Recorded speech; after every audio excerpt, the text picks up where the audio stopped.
It looks like we've got a good amount of folks here so far. It's about 6:04. We'll give it another minute for some latecomers, and then we will start kicking off.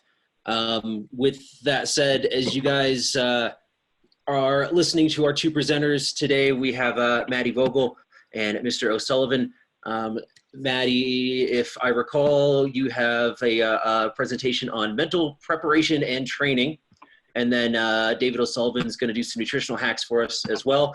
And he's going to tell me how bad peanut butter is for me. I guess you're not just supposed to eat it with a spoon. Somebody had to tell me eventually. But as we're going through this, if you guys have something you'd like to say or questions for our presenters, hang on to them as soon as they're done with their 5 to 10 minute piece. We will throw it all around. I actually have a screen today, so I'm not scrolling through everybody. I will be able to actually see you if you raise your hand. It's crazy. But raise your hand and we'll shout out, and we will try and give everybody a shot to say their piece or respond to our presenters as well. So be patient. If there's something you want to say, just hang on to it. Keep putting your hand up in front of your camera, and I will know that you have something to say. Yeah, we'll try and keep it as relevant and to the point as we can, but we all know, everybody in this group, it's not uncommon for us to get sidetracked on little things too. So we'll try and keep it together. But with that said, and without further ado, I present Mr. Vogel. He is going to, school us on some mental preparation and training. Thanks for presenting, Matt. Yeah, right on. Thanks, guys. These talks have been a lot of fun, and I've heard a lot of things come out in the past 2 sessions that apply to what we're doing tonight. You know, and this really is a good spot to start after that self-efficacy stuff from last week. You know, self-efficacy is like, it's a really good model, and what we're going to go through here are like the tools to navigate, a pathway through that model that's favorable. With this mental training, try and keep it in terms of, like obviously use with like guests over a long term, athletes, kids over a long term. But it's also, applies a lot to, like us when we go in to take an exam and when our guests show up and they're being introduced to a group for the first time, a bunch of people they don't know, maybe a couple of people they know. The emotions that all of us feel in those situations are very similar. Before we really dive in here, guys, just give me a heads up. Can you guys hear me okay? Just give me a thumbs up. Sweet. So just going to start it off with kind of a question here to get going. So we say we get, a new private clientele or a new group lesson for the day. How do we start? What do we do to kick that day off right there? Where do we start? Intro. Let's chime in. Introductions, right? And when we're getting into those introductions, what's the real purpose of all of that in there? Develop trust. So yeah, build some trust, build some rapport, and through that trust and rapport, we can figure out what their motivations are for the day, what their goals are, and typically we take those goals and we come up with a lesson plan, right? We come up with a plan for the day, and so that's the first piece of this sort of mental training is our goals. And it's a big roadmap, basically. And I'd heard it, come up in one of the discussions, and one of the funny ones was one of the ladies wanted to be better than her boyfriend. She was signing up for a lesson because she wanted to be better than her boyfriend. And so that is a goal, and we're going to come up with a plan, right? That being better than her boyfriend, that's her outcome goal. That's her big outcome, what she wants to accomplish. And then the plan that we come up with to get there, that's the process, right? So there's 2 types of goals with this. We have outcome goals and process goals. With the outcomes, we don't have tons of control over outcome goals necessarily. Like, we don't know that this girl's boyfriend's getting better. We have no control over that. but we do have control over the process and how we plug that process in. So these outcomes are typically kind of the long-term focus, and the process takes that long-term and breaks it into these shorter chunks that we can work on, here and now. And so once we have that big outcome, have you guys, how do I want to phrase this?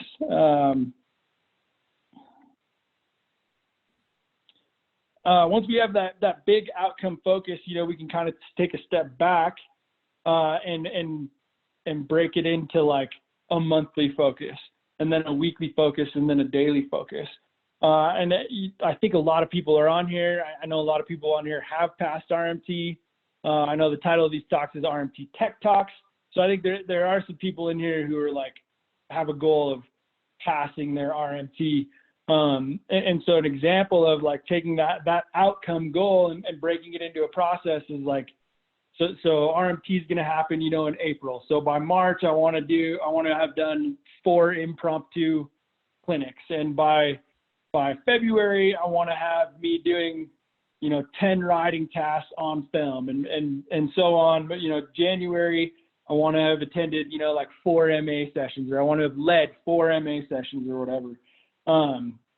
And then, so we've taken that big goal, we broke it into monthly chunks, and then we actually go back the other way, and we break it into even smaller chunks than those monthly chunks, So like every Wednesday, I'm going to go out and I'm going to film these 3 tasks, and every Thursday night, I'm going to lead an MA session with my friends, and every Saturday, I'm going to get a group together and try and do some clinics or whatever. So we have a really solid roadmap of process goals that are directed towards our outcome. Have you guys ever set up a process like that, going through your certification pathway or working with groups of instructors? Do you have ways of setting up those processes with the instructors at your mountains? Anyone want to chime in?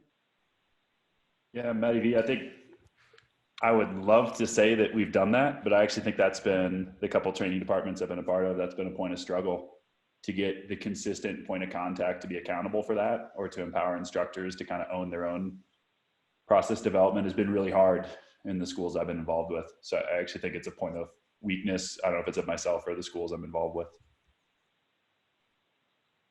Yeah, no, I kind of agree. Having learned all this stuff after having been an examiner, like learning the format after having been an examiner for so many years, and after having been on the front lines of teaching, for like a decade or whatever, I got word of this process, and it's something that would have very much helped me through my pathway. So I'm in agreement with you on that, but I don't think a lot of schools have a good hold on some of this stuff. Anyone else care to chime in? Or are there things you guys do? Drew, you got your hands up. For me, I was in the process of going for my RMT for this coming April before it got canceled. And I think I did something similar, but definitely not as detailed as you laid out. So obviously the outcome goal would have been to be successful at the RMT. And I guess my process goals that I set at the beginning of the season were kind of benchmarks of a certain number of hours I wanted to lead training, a certain number of hours I wanted to participate in training, and then a certain number of clinics that I wanted to train with particular individuals on particular topics. So I think I did break down the outcome goal into subsections, but definitely not as detailed as you laid out. As I went about the process, though, I don't know if I necessarily set weekly goals, but I did get into like a weekly routine of things I did that were beneficial to myself, beneficial to those that I was working with, as well as helped out with the overarching goal of working towards that RMT.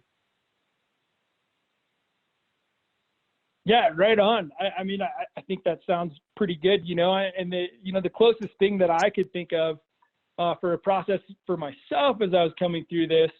You know, when I was going for my Cert 3, I struggled with the teaching part of the Cert 3. And so I set a goal, you know, to go out, you know, had my topics, my progressions, whatever. And I was going to go out and I was going to do them all twice. I was going to go through them all twice before I got into the exam.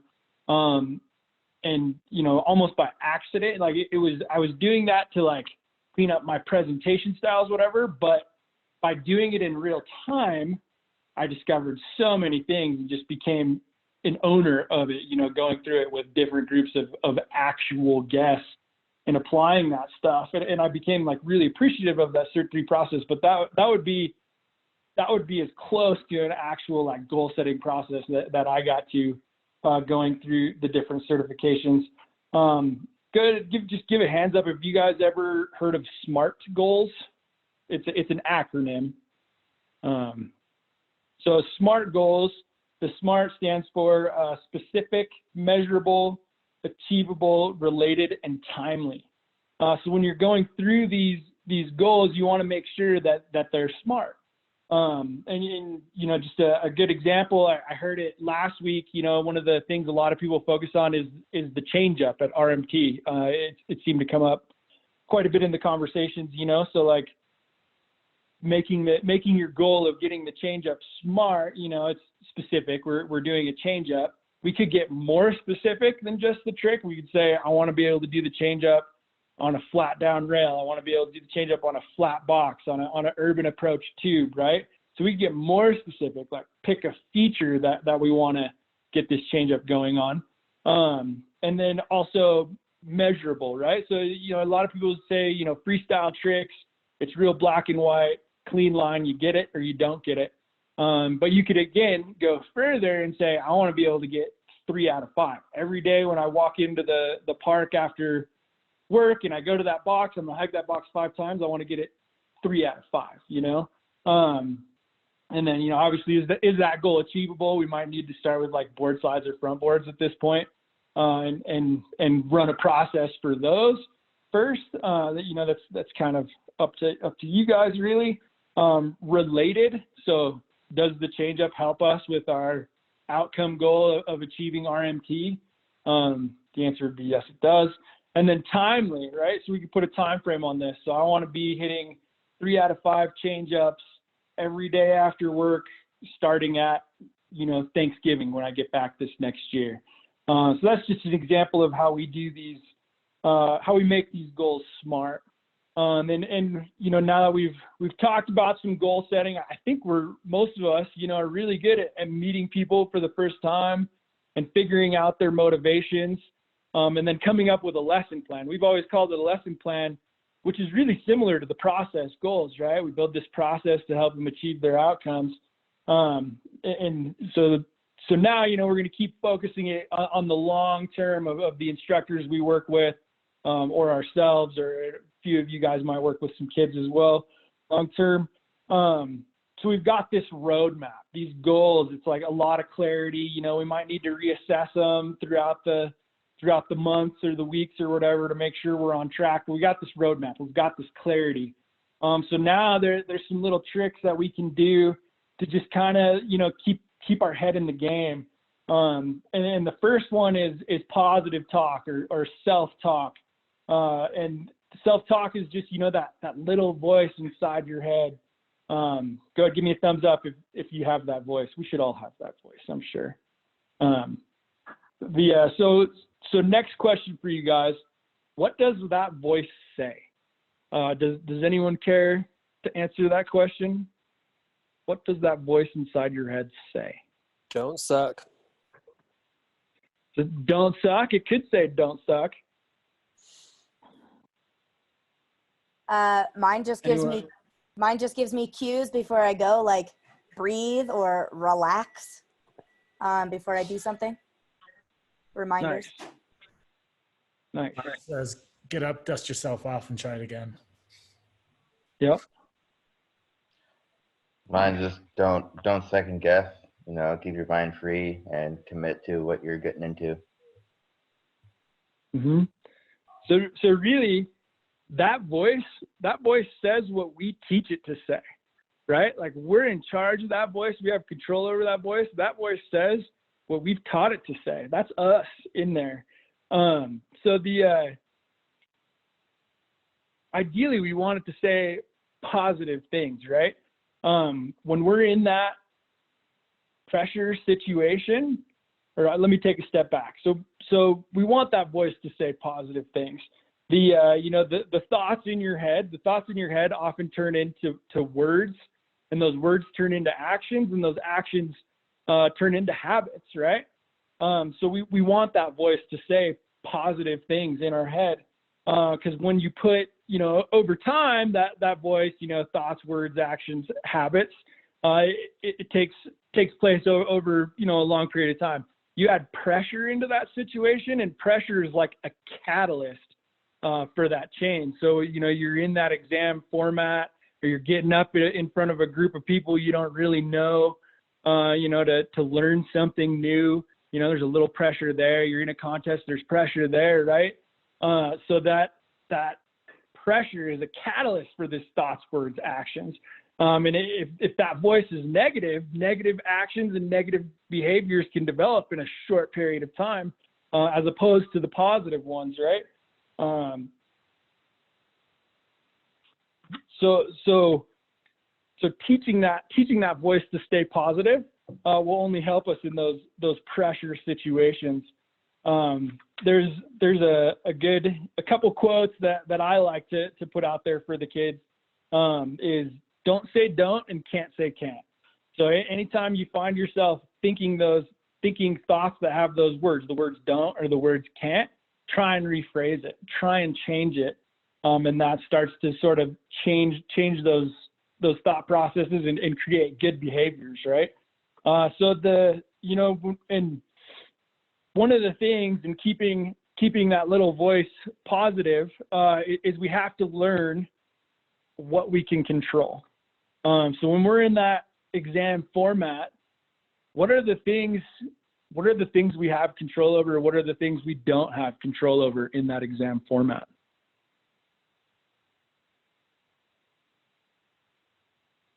We have control over how we react to, let's say, a task that's thrown at us.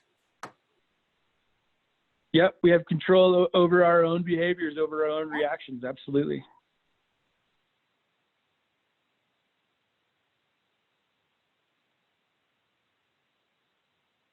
We have control over how we prepared.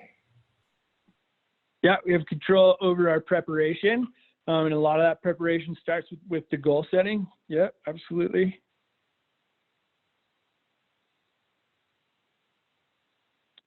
So do we have control over the other people in our group? Not necessarily, right? And we also don't have control over how people in that group are going to react to the things that we do. So learning and preparing for the things that you have control over going into that exam can only help you stay positive. And the another quote is practicing positive self-talk doesn't guarantee a good performance, but negative self-talk almost guarantees a poor performance every time. Do you guys have any ideas, or I know some of you have probably heard some of this before. Do you guys have any ideas or any little tricks that you guys do to stay positive? We got KB. Yeah, send it. Can you hear me? Gotcha. Yeah, so one of the things I'm big on is visualization. I would play, literally when I was playing football, I would play a whole game in my head the night before. I'd make calls, I'd see the plays, I'd see myself making those plays. And I've kind of carried that into snowboarding as well. Doesn't always lead to success, but it gives me a better chance. It puts me in a better mental state. While we don't know this task at RMT level, you have some idea of flexion, extension, and the movement patterns they're going to throw. And so I visualized the night before seeing myself do those things and tell myself, you can do it. Like, I see it in my head over and over. So when I put it on snow, a lot of times it'll be successful just because I've seen myself do it and rehearse those movements in my head so many times. Absolutely. Yeah. Conrad's got his hand up. Oh, okay. My video is a little slow, so some of you guys are actually frozen on my screen. Sorry. Oh, sorry.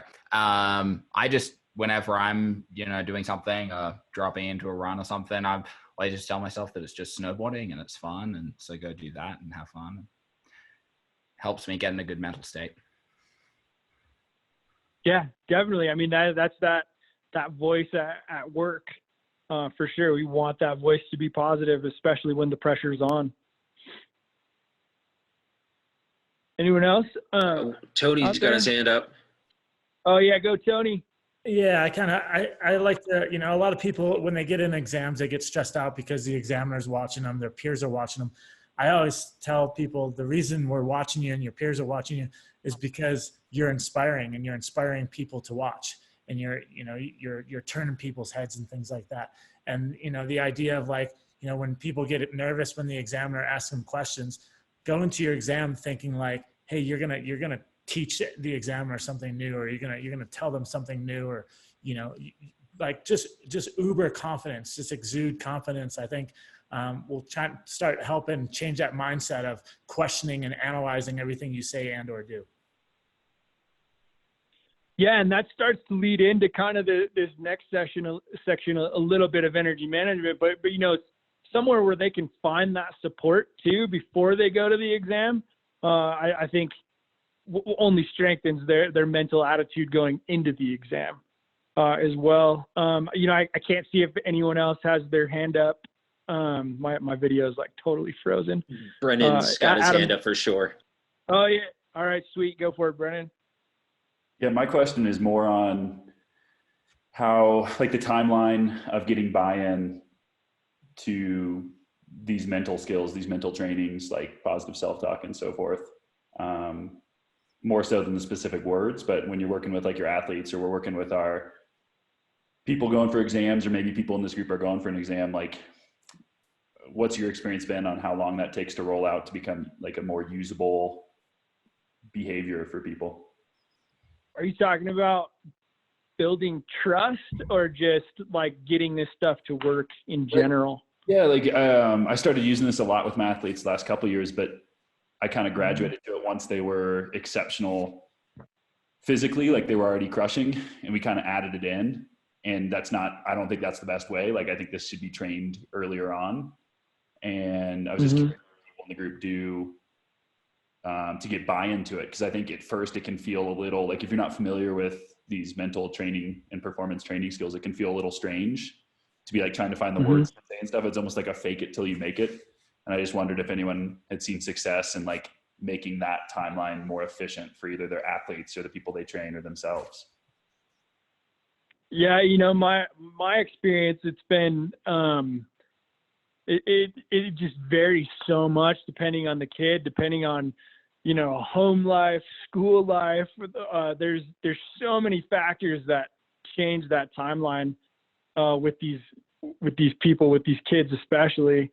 And one of the big things that I have noticed is if you earn that trust slowly and you build this up slowly, you make a lot more progress than like making a mistake and blowing that trust. You blow that trust and you set yourself back, years. It's like the mistakes are far more detrimental than like progressing too slowly with this stuff, in my experience.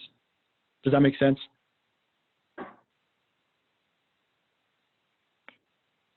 Yeah. Couple little tricks that I do, because I do work with a lot of kids, a lot of different home lives, a lot of different school lives, motivations, whatever. And a couple of things I do is like the big one that I do, the KB has this visualization. I surround myself with quotes, positive quotes that reach me, quotes that I can like draw back on in different experiences. So I surround myself with quotes. And then the group of kids that I work with, you know, I pick a lot of kids up from school. And so when those kids get in the van, when I pick them up from school, I hit them with a quote, like as soon as they get in the van. And most of the time they laugh at me and kind of think I'm a big nerd or whatever. And then, you know, like 2 weeks later, we'll be in some situation, going to do a trick for the first time, and I'll hear them like say some quote back to me. And it's like, all right, you guys are paying attention, you know, but I surround myself with quotes, and I try and surround, you know, the people that I'm working with, I try and surround them with some quotes too. Another cool little trick is, you know, I've put like rubber bands on kids' wrists or tied like a string around their finger. And I've told them, you know, every time you realize that rubber band's on your wrist or that string's on your finger, I want you to say something positive to the people that you're with. Say something positive to the coach or the people that are in this situation with you. And I've gone weeks. I've left the string on the kids' fingers for weeks. And that's actually had, you know, some like long-term benefits, some long-term changes in their attitudes. And anyone else have questions on some of this positive talk stuff? So this positive talk. Conrad's got a question for you. Oh, sorry, Conrad, go for it. I don't really have a question, just more so my experience with this is it took me probably, I'd say 2 years of, you know, trying some of this stuff on and off and see what works and whatnot. Once I kind of found what worked, it took me about 2 years for it to really make an impact in performance. Just as a side note onto Brennan's thing.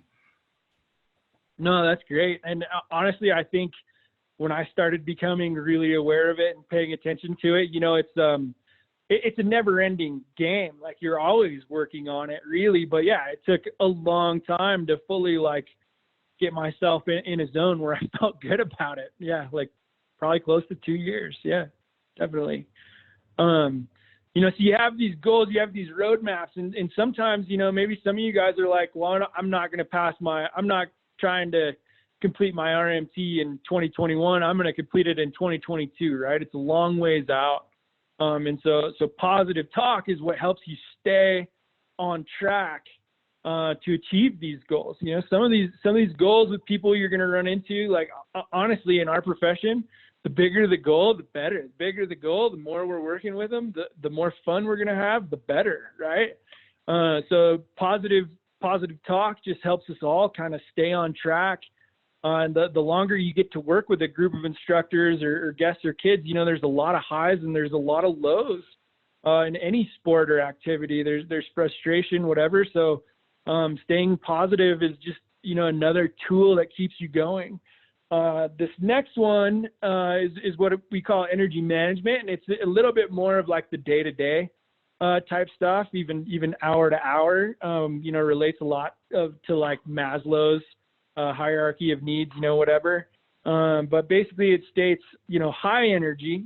When someone has high energy, it's really hard for them to focus on any one thing. You know, that's the person that you see and they talk about 10 different things and it never comes back together and they're just all over the map, can't really focus on anything.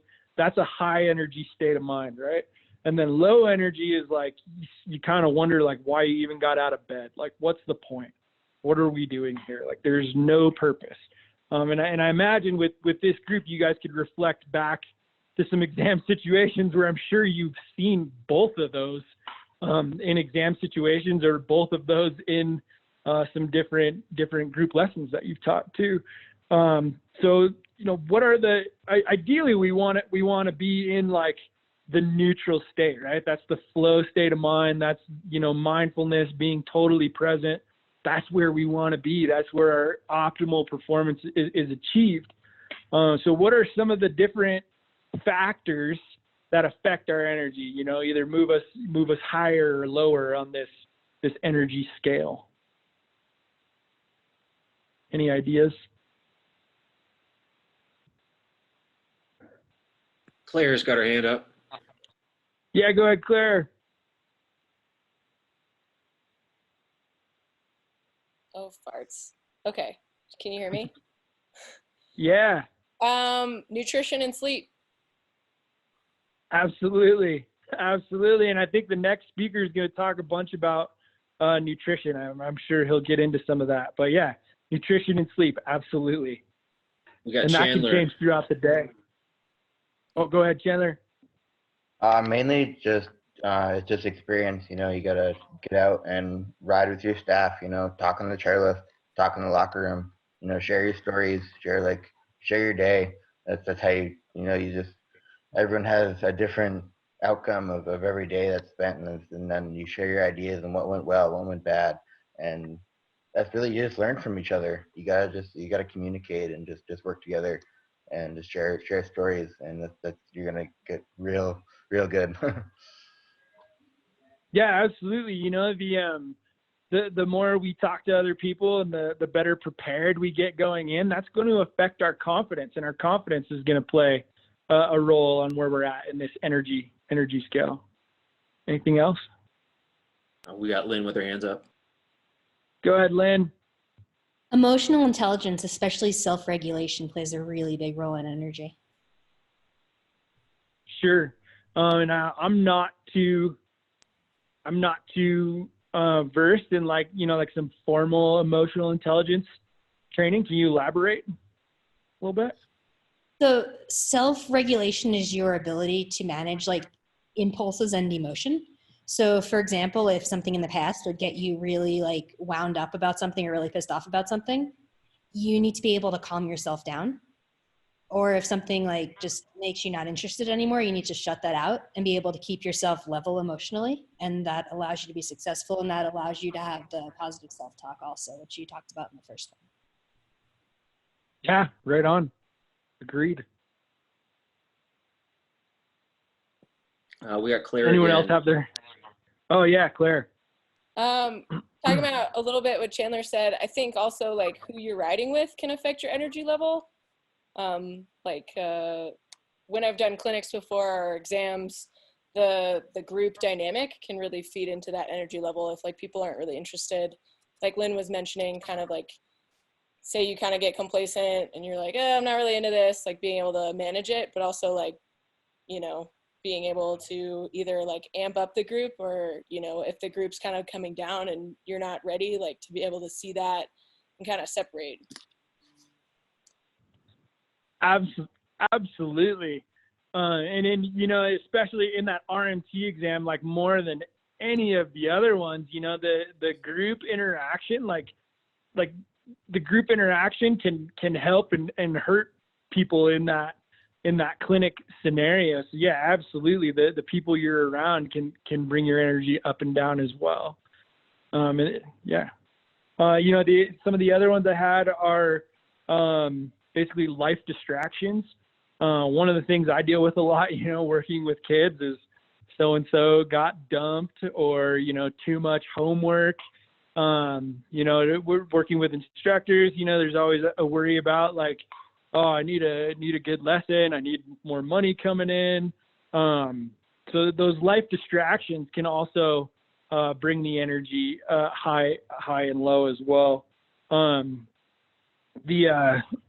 So knowing what affects our energy, what moves our energy up and down, you do have some ability to self-regulate, I guess, kind of like what Lynn was talking about.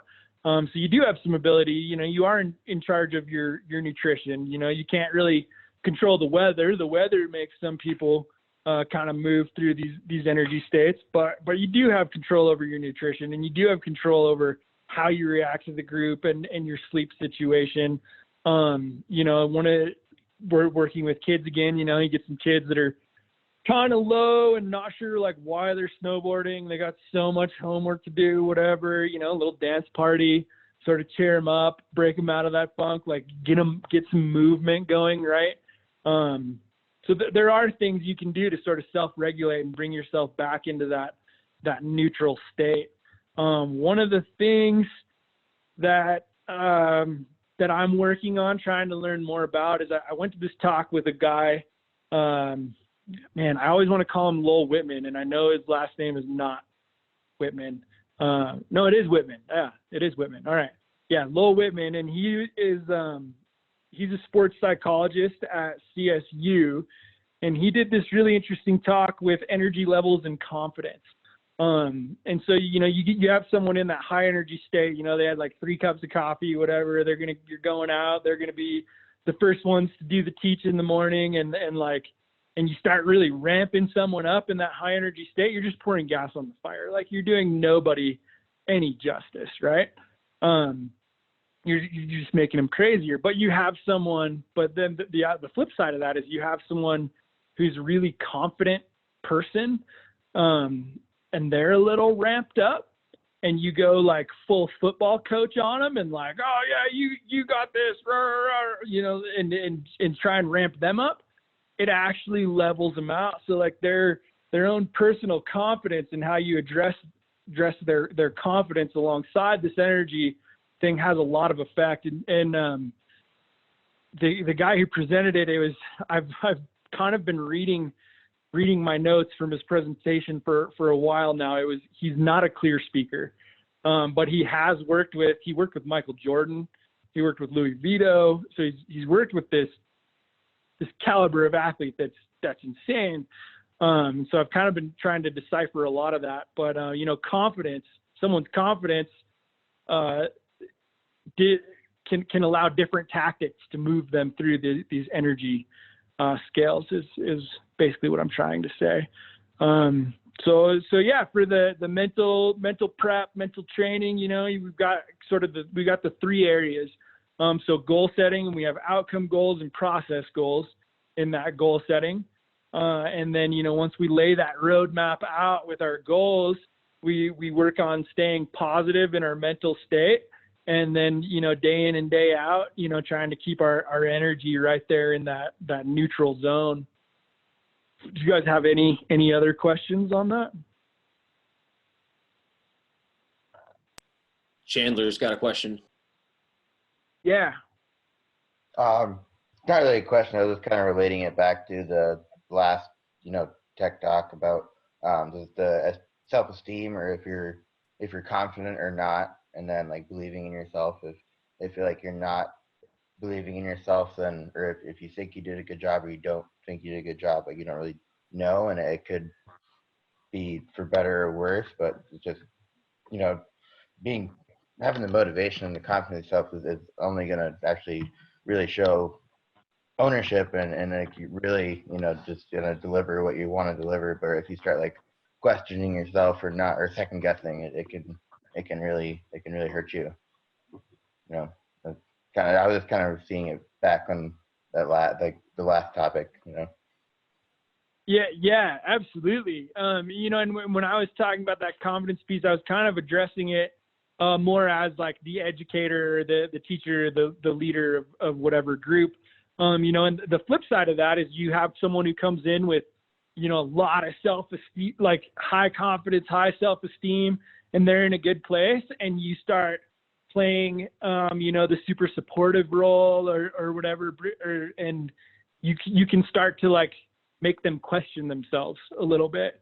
So as the leader and as the educator, you do have, some power that can be, helpful or potentially even harmful to some of the people in the group. Providing feedback like in like a positive way. It's like even if they're not, if it's not a pass, so you can still like reinforce like what they did really well on, but say it in a nice way of what they need to continue to work on. It's like it's there, but you need to work on this a little bit. But you say it in a nice way that doesn't bring them down.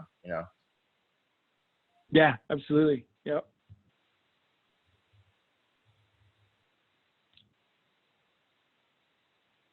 I still can't see hands. Sorry, guys. I don't know if they're up.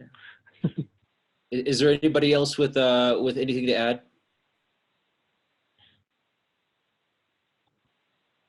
It looks like everybody is really contemplating hard about what you said, Matt. I hope so. Like Chris Rogers, right on. he's got this look on his face. It's just like, it's very stoic and it hasn't changed at all. Rogers, just like a stone for sure. Excellent. Well, thank you, Matt. I definitely dug that. There's some cool points in there. If you guys have some other questions for Matt, hang on to him a little bit. We can always circle back around a little bit later. In the meantime, though, Mr. O'Sullivan, are you ready? Is he still in the I'm group? good. Yep, there you are. I see you. Sweet. Yeah. We'll send it over to you, sir. Wait. Well, thank you guys all for coming to my TED Talk.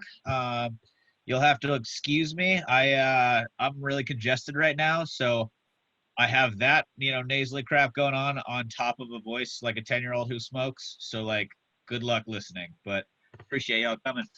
So I'm entering into the comments. I've been doing a lot of research with I've been researching the work of Dr. Rhonda Patrick, who has done a bunch of Joe Rogan interviews that have been super helpful. I have a nutrition degree, and I haven't really done much with that since college, but it's kind of incited a perpetual curiosity. And this has certainly given me a lot of great information to apply to my own life and sport development. And so I figured I'd share my findings. First off, what do you guys find is your like overarching goal of any given lesson? To increase the size of smile on the guest. Good one. Anybody else?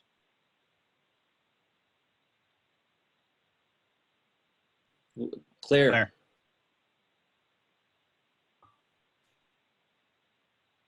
You got to unmute yourself first, Claire. Oh, okay. Yeah, sorry. Build confidence, have fun. Hell yeah. Well, awesome. Yeah, I'm right up the same alley, but for me, my kind of overarching plan is to instill a positive episodic memory of the experience. An episodic memory is that which is tied to a strong amygdala response, where you have either a strong fearful or excited emotional response, and your brain releases a bunch of serotonin. And those are the memories that stick with you. And in my mind, that's the experience we sell to the clients, regardless of whatever sport you're doing, whether ski, snowboard, parkour, skateboard. Anything that has that kind of balance of risk and skill is the experience we're selling, and that's how we hack the flow state. Everybody familiar with the term flow state before I continue on a giant tangent?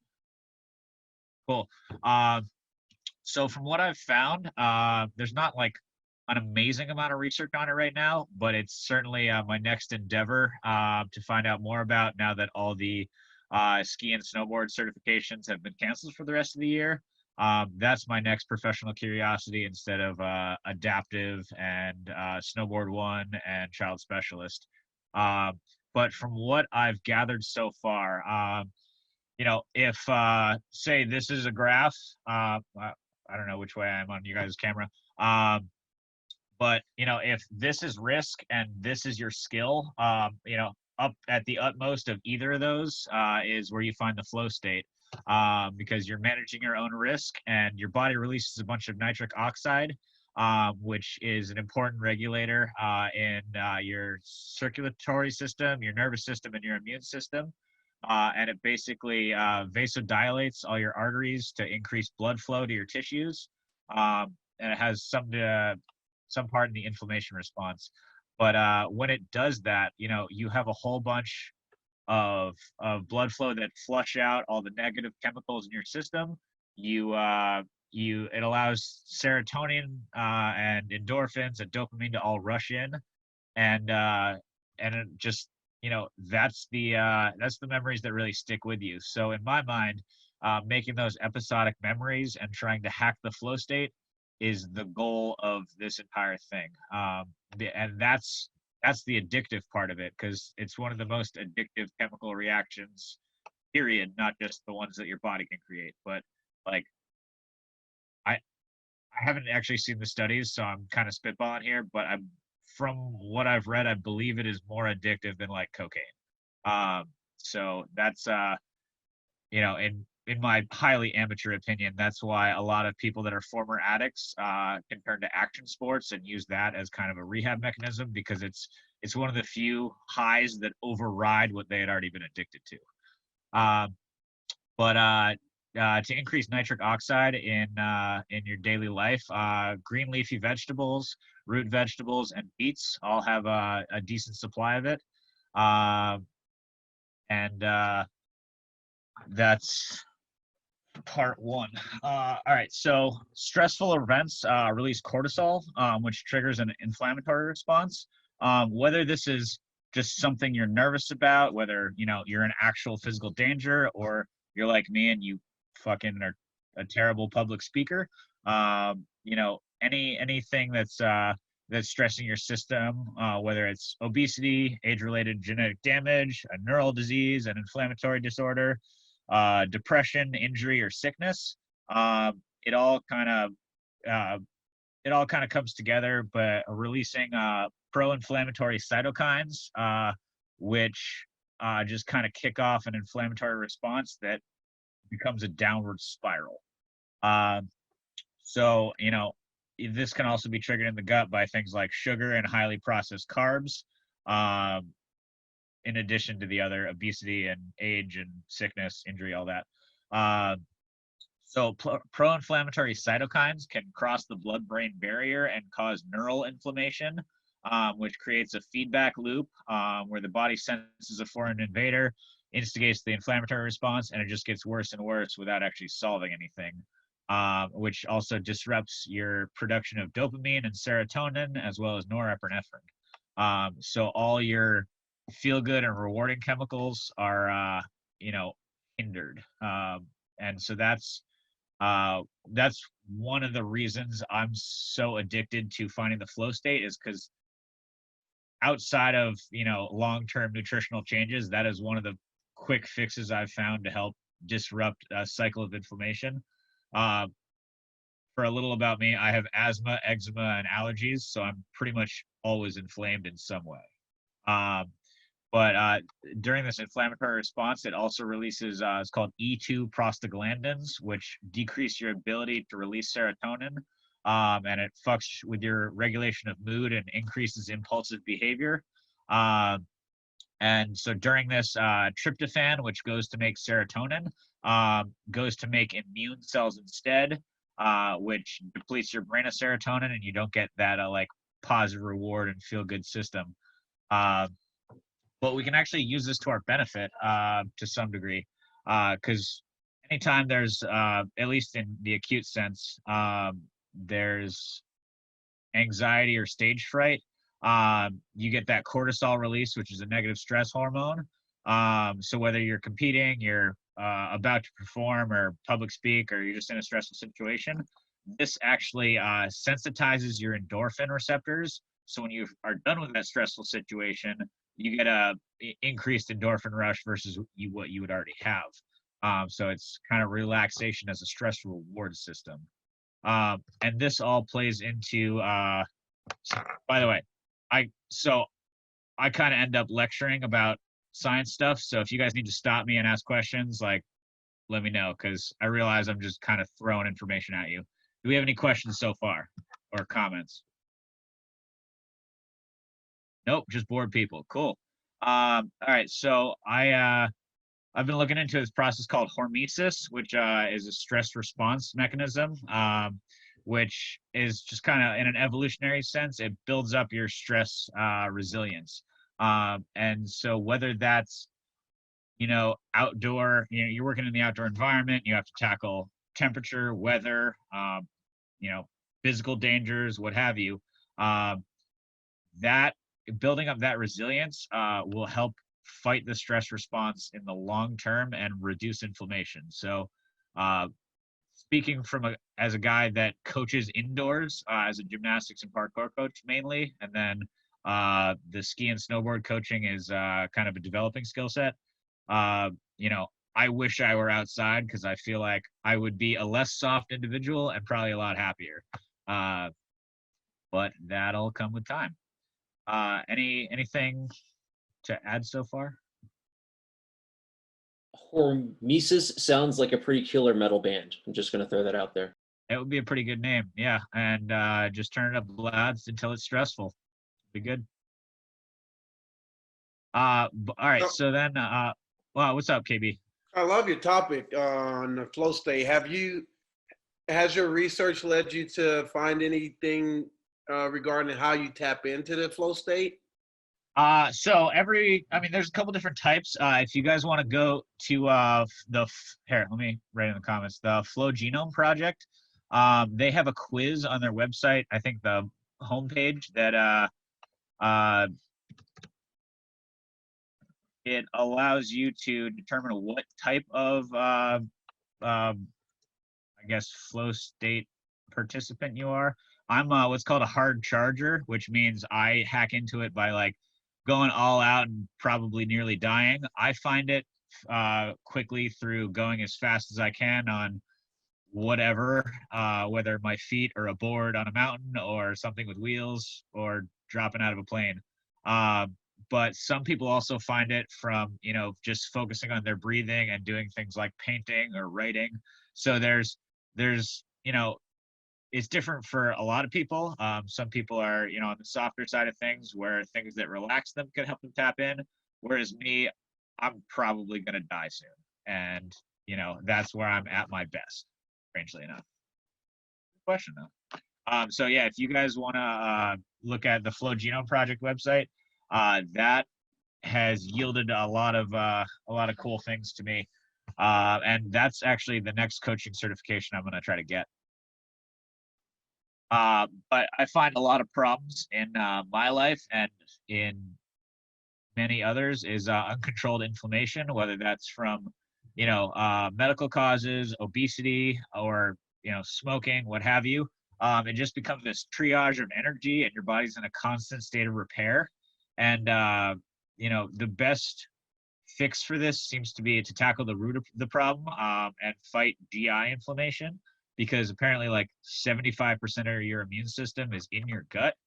And so it's been shown that if you supplement with EPA, which is an omega-3 fatty acid found in a number of fish, but also in just fish oil, it can help long term, as well as supplementing with vitamin D, which can help regulate serotonin production in the brain and keep it from being produced in the gut, where it actually causes inflammation instead of fighting it like it does in the brain.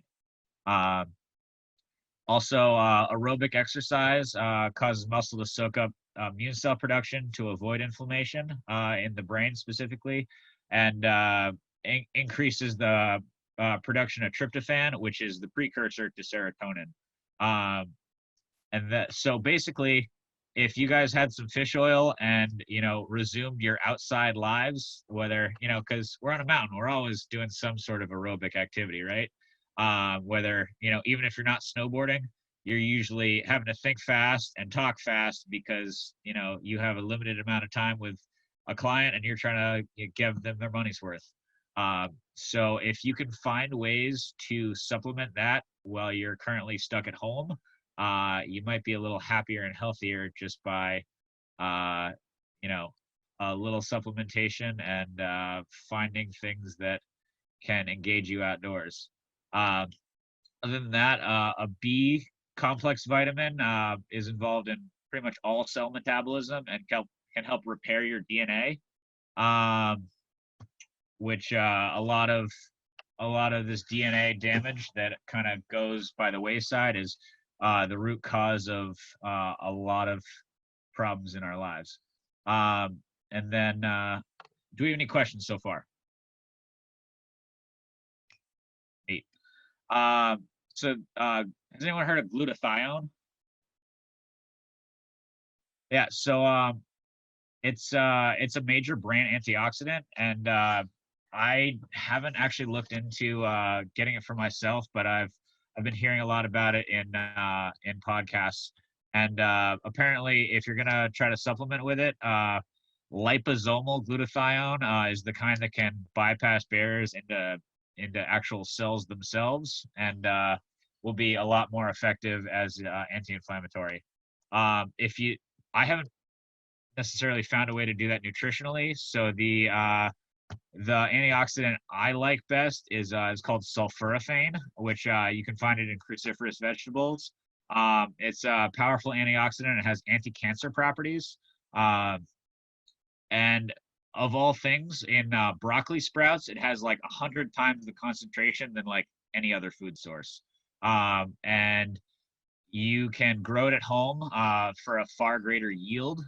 You can buy it in the stores, but it's like, a package of the size of a thing of blueberries, and it's like $5. Whereas you could buy, $20 for a bunch of seeds and yield pounds of it. So sulforaphane is not actually in the vegetables. It comes from breaking the cell membranes of those vegetables. And then I believe it's called myrosinase is the enzyme that turns it into sulforaphane. So if you're having like spinach or kale or whatever, and you want to cook it, that kind of degrades the enzyme's ability to turn it into sulforaphane. So if you're trying to have cooked leafy vegetables, you can add mustard seed powder, which will reintroduce the enzyme after you heat it, and you can make a powerful antioxidant at home and, have a little side project if you're bored. But I think in like, 2 to 5 days, you can yield like a couple of pounds of these, and then of the broccoli sprouts, that is. And then if you freeze them, you can, it does further damage to the cell membranes and makes it extra potent. So you could get, a home nutritional oxidation source or for like $20 for the next months to years, if that's something you're interested in. But this is one of the most potent things I've found for reducing inflammation, and it's super easy.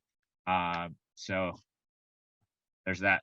Has anybody looked into time restricted eating or fasting? Thumbs up if so. Cool. Anybody want to share what they found before I continue to lecture? Good talk. Okay. So there has been a lot of evidence showing that if you can restrict your eating window from first cup of coffee or meal of the day to the last one, if that's in a 12-hour window or less, you will actually clear out a lot of the crap in your system much more efficiently. Most people think they're around 12 hours, but in a recent study, they were actually around 15. And that resulted in an increase in body fat, loss of muscle mass, and packing on a lot of like fecal matter in their small intestine and colon. And so that was messing with their GI system, their microbiome, and which increased a bunch of putrefacted bacteria, which is, among other things, a lot of smelly farts and just, poor immune system. But it turns out that if you fast for 72 hours, you can reset up to 30% of your immune system. After 36 hours, autophagy sets in, where your immune cells begin to recycle themselves, and during that, you're in a process called ketosis. If anyone's familiar with the keto diet, ketosis makes a lot of lactic acid. One is a fuel source, but also lactic acid bacteria and putrefacted bacteria have the same fuel source. So if you are in a fasting state in ketosis, the lactic acid has a higher affinity for that fuel. So you will actually start to reset the bacteria in your gut biome through that. With the time restricted eating, there's like, I believe the study showed like 2 times a week, you can have some cheat days without much complication. So it's most effective in a 9 to 10 hour window, but most people were fine in a 12 or less hour window. I've been doing this for 6 months now, and I've, lost probably 10 pounds of fat and gained 10 pounds of muscle, which turns out while you're home and bored, if you just stay in bed, it kind of restrict your time to eat anyway. So that's been a win. Turning apocalypse frowns upside down. So back to fasting, assuming it's a linear scale, which I'm not sure it is. This is just, it might be like a bell curve, but I'm not sure because I haven't looked into that part.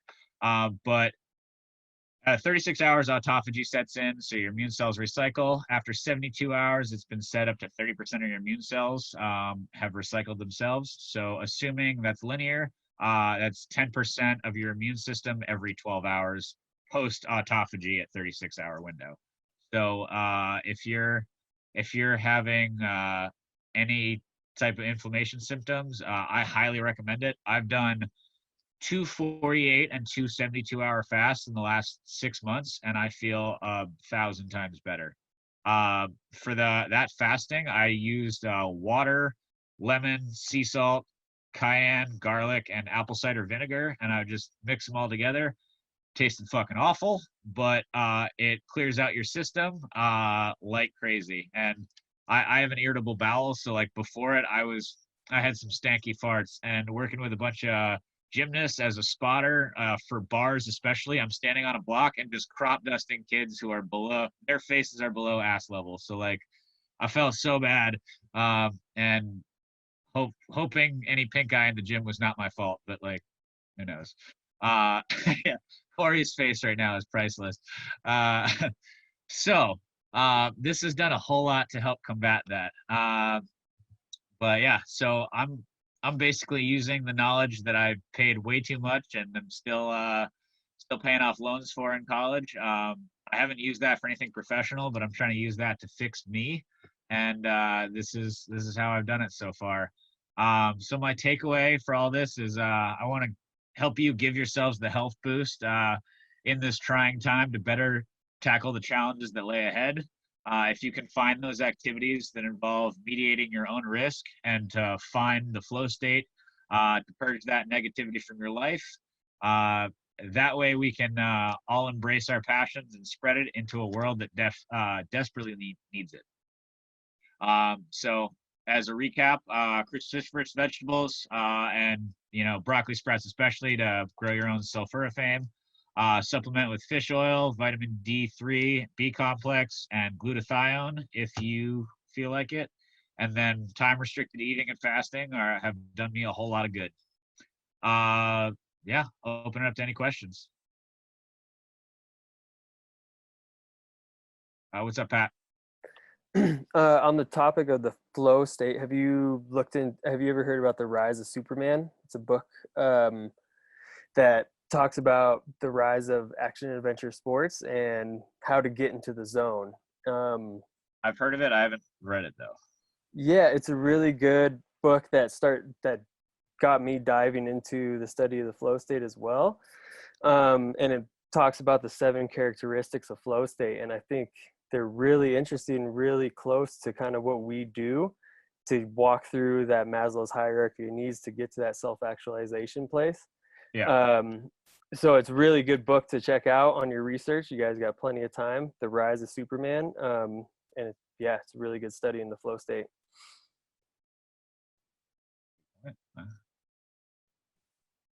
I will. I definitely want to look into that. It's on my list. Any other questions, comments? I'm done ranting, so anything you guys want to talk about from here on out is fine by me. We've got Conrad's next. Up, Conrad? Your mic is not on. So yeah, there was like lots of things there. But there was one cool thing that I like hooked onto, which was that people from harsher climates or people from like harsh backgrounds or wherever they grew up with their living experience are usually like happier because they've experienced that stuff. And I've definitely noticed that throughout my life, just interactions with people that are from harsher places or more trying places are usually a lot happier, which is pretty cool. So trying to put ourselves in those situations as more as we can create, higher serotonin levels or dopamine release or whatever. That was cool. Awesome.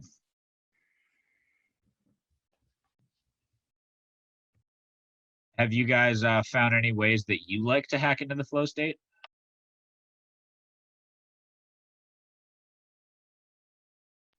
By you guys, I mean everybody else that hasn't talked. What's up, Pat? Big one for me is just the visualization thing. We touched on it a few times, but if I can visualize it and also kind of walk through the movements. Like I'll stand there in the park before I drop in and I'll go through with my legs what they're going to do for a front board. Even if things don't go right, because they don't all the time, I still feel a lot more comfortable in that place because that's me locking into the zone when I stumble on the rail is when, boom, I can find that moment. So visualization has been a big one. And also, not listening to other things, trying to block it all out. Yeah, find that mind-body connection. I find when I'm at the point where I'm about to fuck up, that's when I know I'm at the peak of my ability versus the challenge. What's up, Corey? Corey the Matt. So for flow state, and it kind of goes off of what Matt was saying with like creating goals. Like when you go out riding, you know, my goal today is to hit 3 out of 5. My goal today is to hit this many out of this many. But sometimes when you go out, your goals shift because how your body is feeling. And so if you are forcing yourself to try and get into this flow state of, you know, I told myself this was my goal and I have to achieve it, that's when you hinder your performance and you don't get into the flow state. So being flexible and kind of tuning into what your body, how your body feels that day, I think is a much better way to go about flow state instead of being like, I have to do this, if that makes sense. Oh, totally. What's up, Matt? And then Lynn.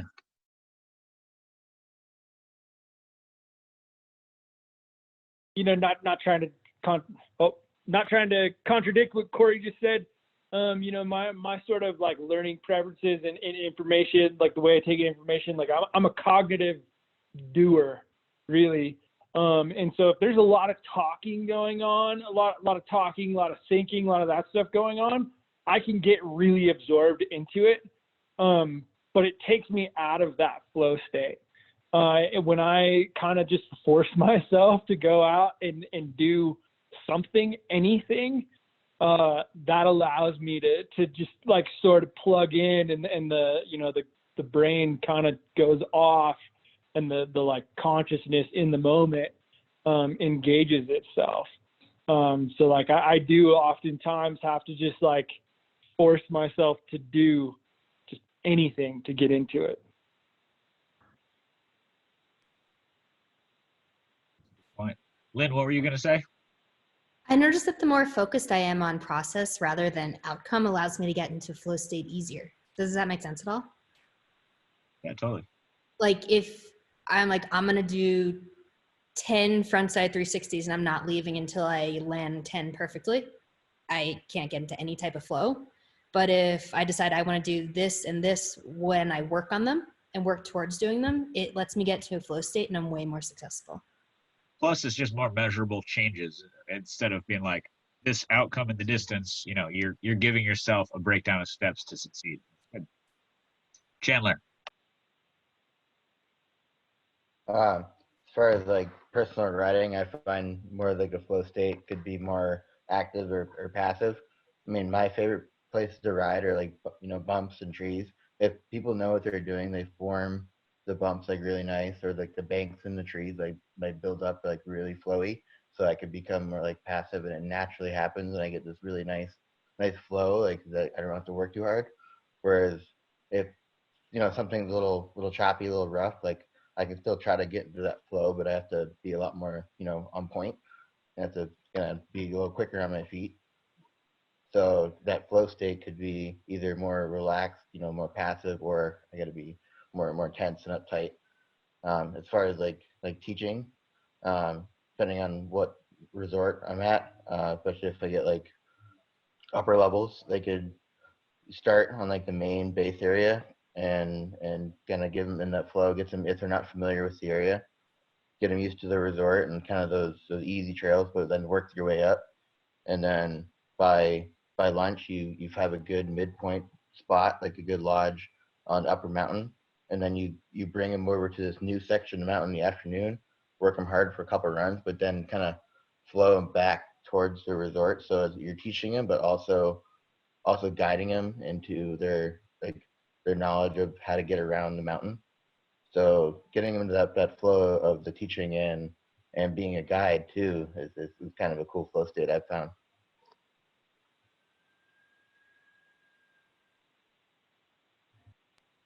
Awesome. Anybody else?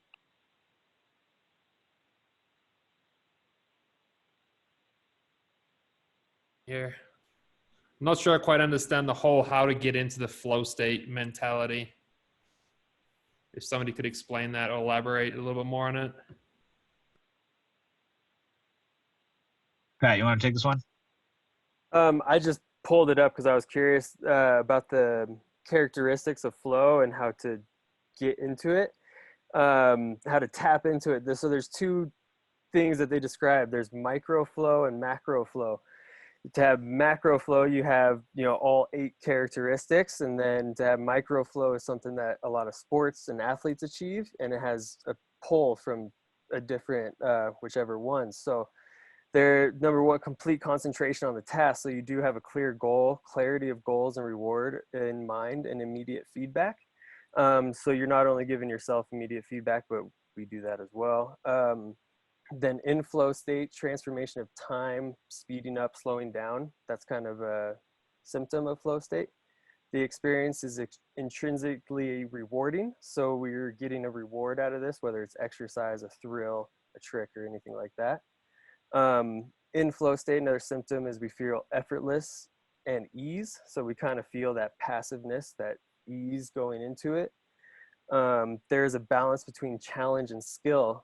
And this is where I think it gets most interesting, is how can I continue to challenge myself, but stay within my skill set, so that I can stay in that flow. And then actions and awareness are merged, losing self-consciousness. So you kind of lose your feeling of self, of where you are, how you're incorporating yourself into the world. There's a feeling of control over the task. So you are controlling the task, kind of that go-getter, you're crushing it, yeah, attitude. Oh, yeah. And those kind of give the 8 characteristics of how to tap into flow. And then you can also get a micro form of flow by pulling from different aspects of that, is what I've read. Yeah, that's on par with what I read. I also just posted a link in the Oh shit, I just read that to Corey, not to the group. Yeah, there we go. So now I just posted a link in the comments. This is a graph of where flow state exists, and if you're either your skill is too high versus the challenge, or the challenge is too great for your skill level, where you find yourself. And so maxing out your ability with the application of the challenge is a tough balance to find, but that's how you maximize flow state. Now, has anybody taken the Flow Geno project quiz? Claire, you have? What'd you find? I just took it while you were talking, and it says I'm a hard charger. Damn. Which I don't know if I agree with, but sure. I feel like with the test, like if you said you liked snowboarding at the end, like what your choice of tool for getting into the flow state was a board. Yeah. It might lead you to that. I feel like most of the flow states I get are dependent on people around me, and how inspired I feel. So I don't know. I guess oh yeah, but to quantify it, they make it pretty black and white, but like everyone shades of gray. Like I also find it from drawing, but I also find it from like going as fast as I fucking can. So like, or doing hard tricks that scare the shit out of me. Like there's some balance there, and I don't think anyone's just one thing. I think that's just that is your predominant trait based on the conversation that or the questions they're asking. Anybody else taking it or anything to add? Yeah, I'm a flow goer. What does that mean? It means basically like everything I do is my whole life evolves around being in a flow state most of the time. My attitude, all the activities I do, it's just central to who I am as a person. And it typically revolves around a lot of self-reflection, yoga, meditation, things like that. I always call them self-help books, but really self-improvement, how to be better at whatever it is I'm doing. And so I kind of agree with that. It fits with how I live my life.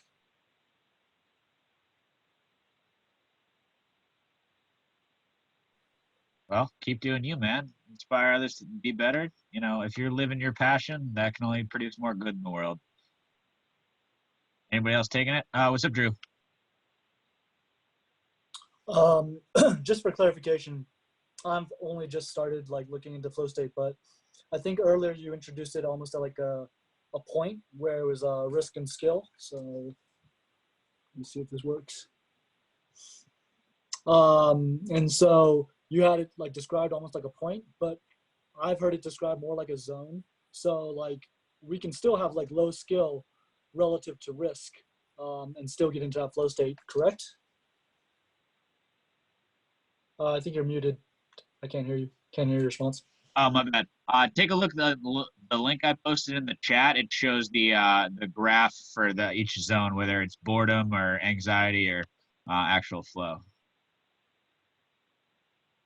Yeah, the multicolored one.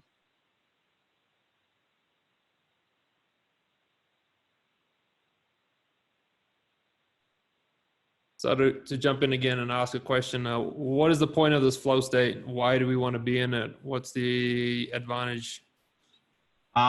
Peak performance of your mind-body connection. It's kind of in that like, you know, when you're in the zone and you're only worried about the next 1 to 3 seconds ahead of you, and you know your body and mind, like you don't have to think about like, okay, so I got to carve harder here. Your body just does it because you know you're thinking through your body. You're not letting your mind dictate, and so it's just, you know, you don't have time to think in most of these occasions, and that is the addictive part because you're pushing your limits and you're getting positive chemical feedback. Because once you release the nitric oxide, it just flushes your immune system or flushes your nervous system, excuse me, and you know that's when you get that reward system when you're done. You're that you know, the runner's high, the dopamine response after it presumably went well.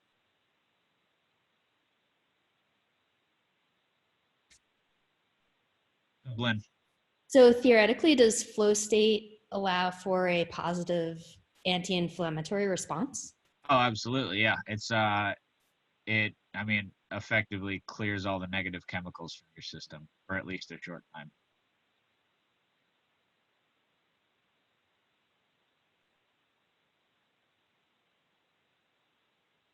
So finding that flow state would be within your skill set then. So if you're not skilled in that particular area, finding flow is not going to happen. Is that correct? Well, I mean, it's all relative. So if your skill's low, the challenge is not going to have to be that great to make you feel stressed enough to find flow. Because, I mean, flow is what my screen is freaking out. Hang on. Oh, is this Brennan? Are you trying to share your screen right now?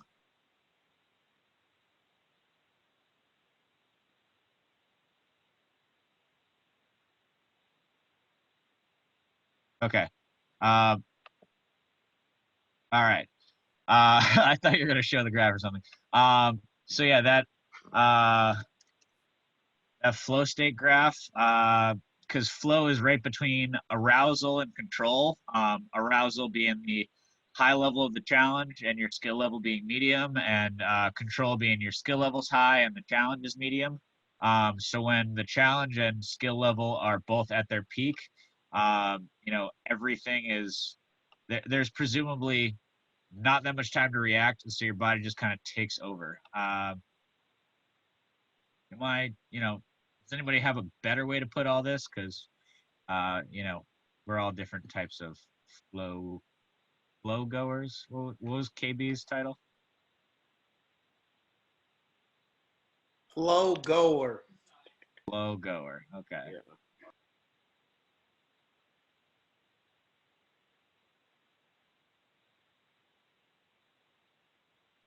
I've also taken this quiz a couple of times, and have different results. I was a deep thinker at one point and a flow goer and a hard charger.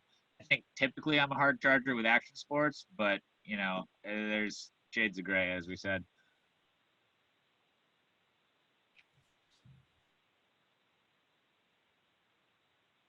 Any questions so far? Or anybody Who's want to? taking that quiz right now? Like I see a lot of people like messing around with their keyboards. Yes, awesome. All right. I'm eager to see everybody's results in a minute. Yeah, hell yeah. Well, if anyone wants to derail this conversation, my expertise is about run out. What's up, Claire? Has anybody ever heard of like the white moment? No, what's that?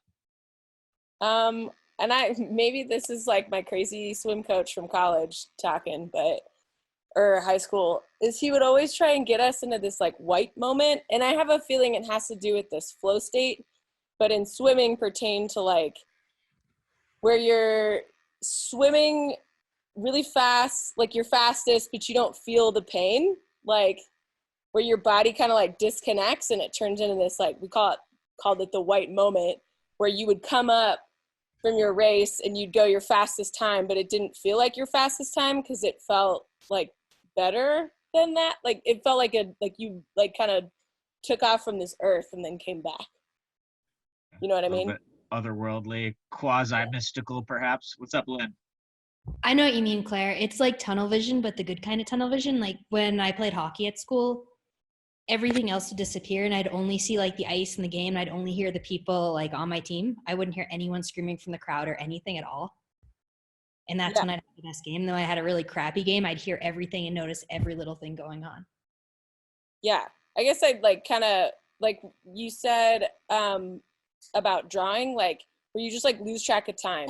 Like you kind of enter that zone where like time doesn't matter. And it's kind of hard to establish difficulty in drawing as like a quantifiable thing, but I mean, that's certainly one of the ways to hack into it, because it's all tied to creativity. So whether your body's taken over to carve with a board or your hands taken over and, free drawing or whatever, like, there's a bajillion ways to get into it. But those 8 criteria, if you can get all of them, it is a much heavier flow state than the micro flow that I believe is what Pat mentioned.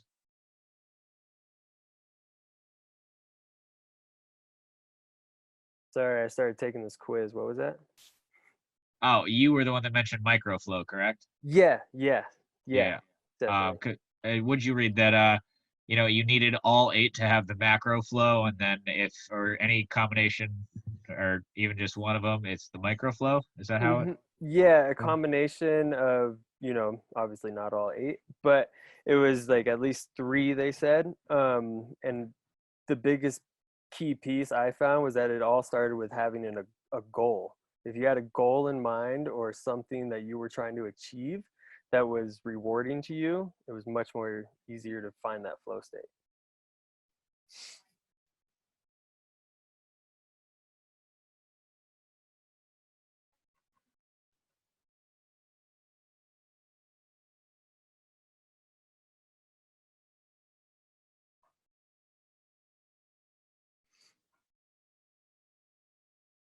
Brennan, how does this work for Big Mountain?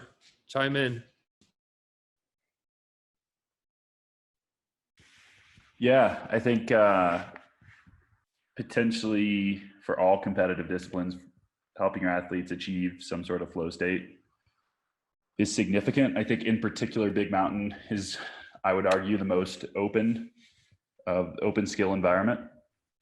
So it's really easy to focus on judging in crowd and your line and exactly what you knew your line was supposed to be in your head and it didn't go just right and there's variable snow. And there's a lot of things that will take athletes out of flow state because you don't get practice runs and so forth.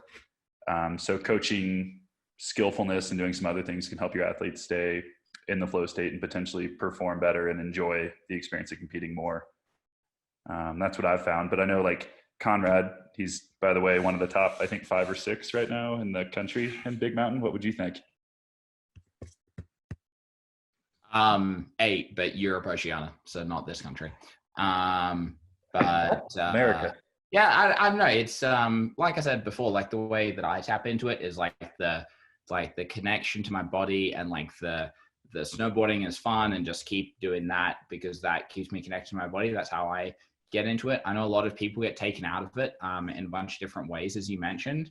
But yeah, it's really tough to like find that stream of consciousness or that like level that your mind needs to be at, and not go above it into that like hyper arousal, and then or to drop below it where you're doubting yourself as well. So it's this really fine balance, and trying to find that line. And that's why I said it took me about a couple of years to like really like see where that was for me. And I know it's different for everybody. So it's an interesting personal journey that we all have to go on if we really want to like dive into this further. It takes some introspection for sure.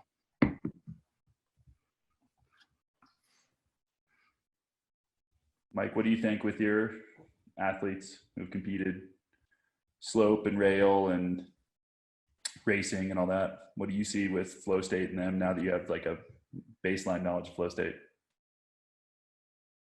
I'm still a little confused on the whole flow state with regards to the tapping in or tapping out of it. You know, like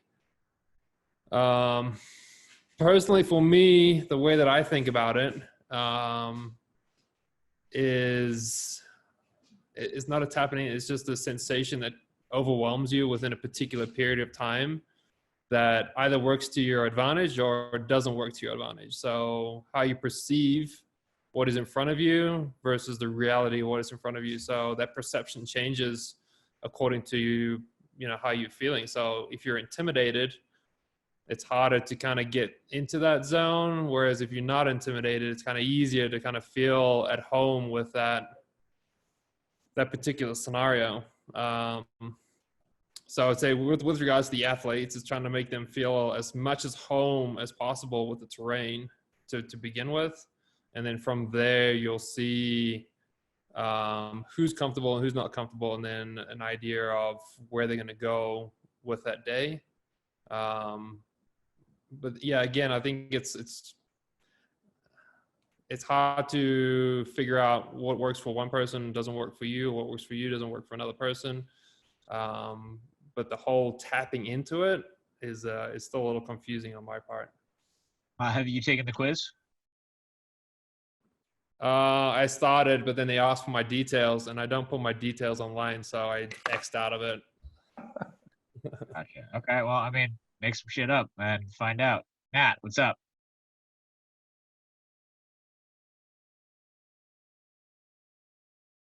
Yeah, I was gonna comment on some of that that's been going on, you know, and I've kind of seen coaches in every discipline of snowboarding at this point do things that I think would definitely don't allow their kids to enter a flow state. You know, from what I can tell, being in a flow state does nothing but improve your performance.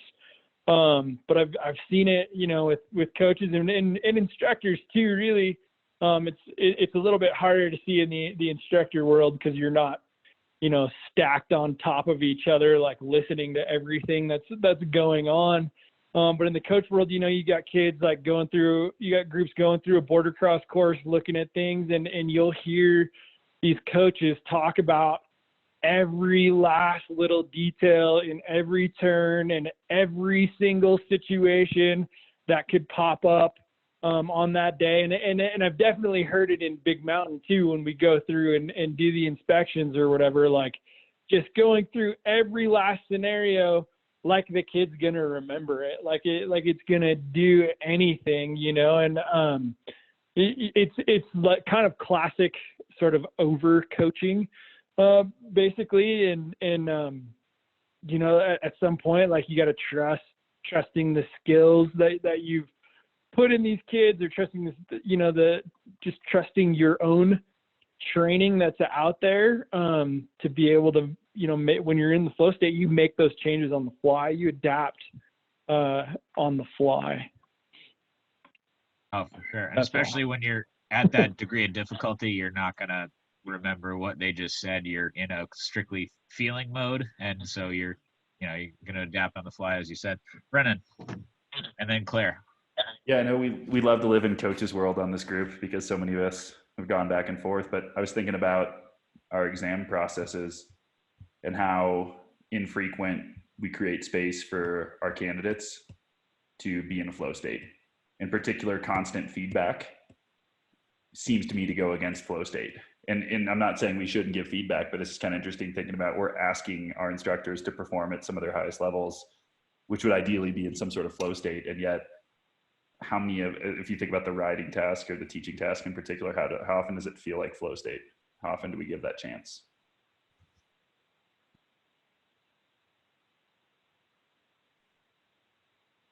Good point. Probably very little. Claire, do you have something? Yeah, since I have a lot of you guys are coaches, I just had a quick question, and I'm not sure if a lot of you guys are USASA coaches, but I had an opportunity to take the Coaches 100, and I just wanted to see if you guys had any input on the benefit of it, other than being able to go on into competitions with your kids, or if it was, I don't know, just kind of I just wanted to see your input on the benefit of Coaches 100 through USASA. There's a program director. Matty V, program director. Speak up. I was gonna say, Matty V, tell us. So I never took the Coaches 100.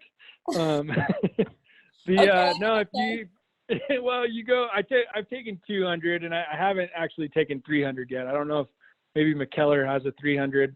I'm not sure, but I've looked over a lot of material. But no, if you're full cert, they just give you your 100, so you don't actually have to take it.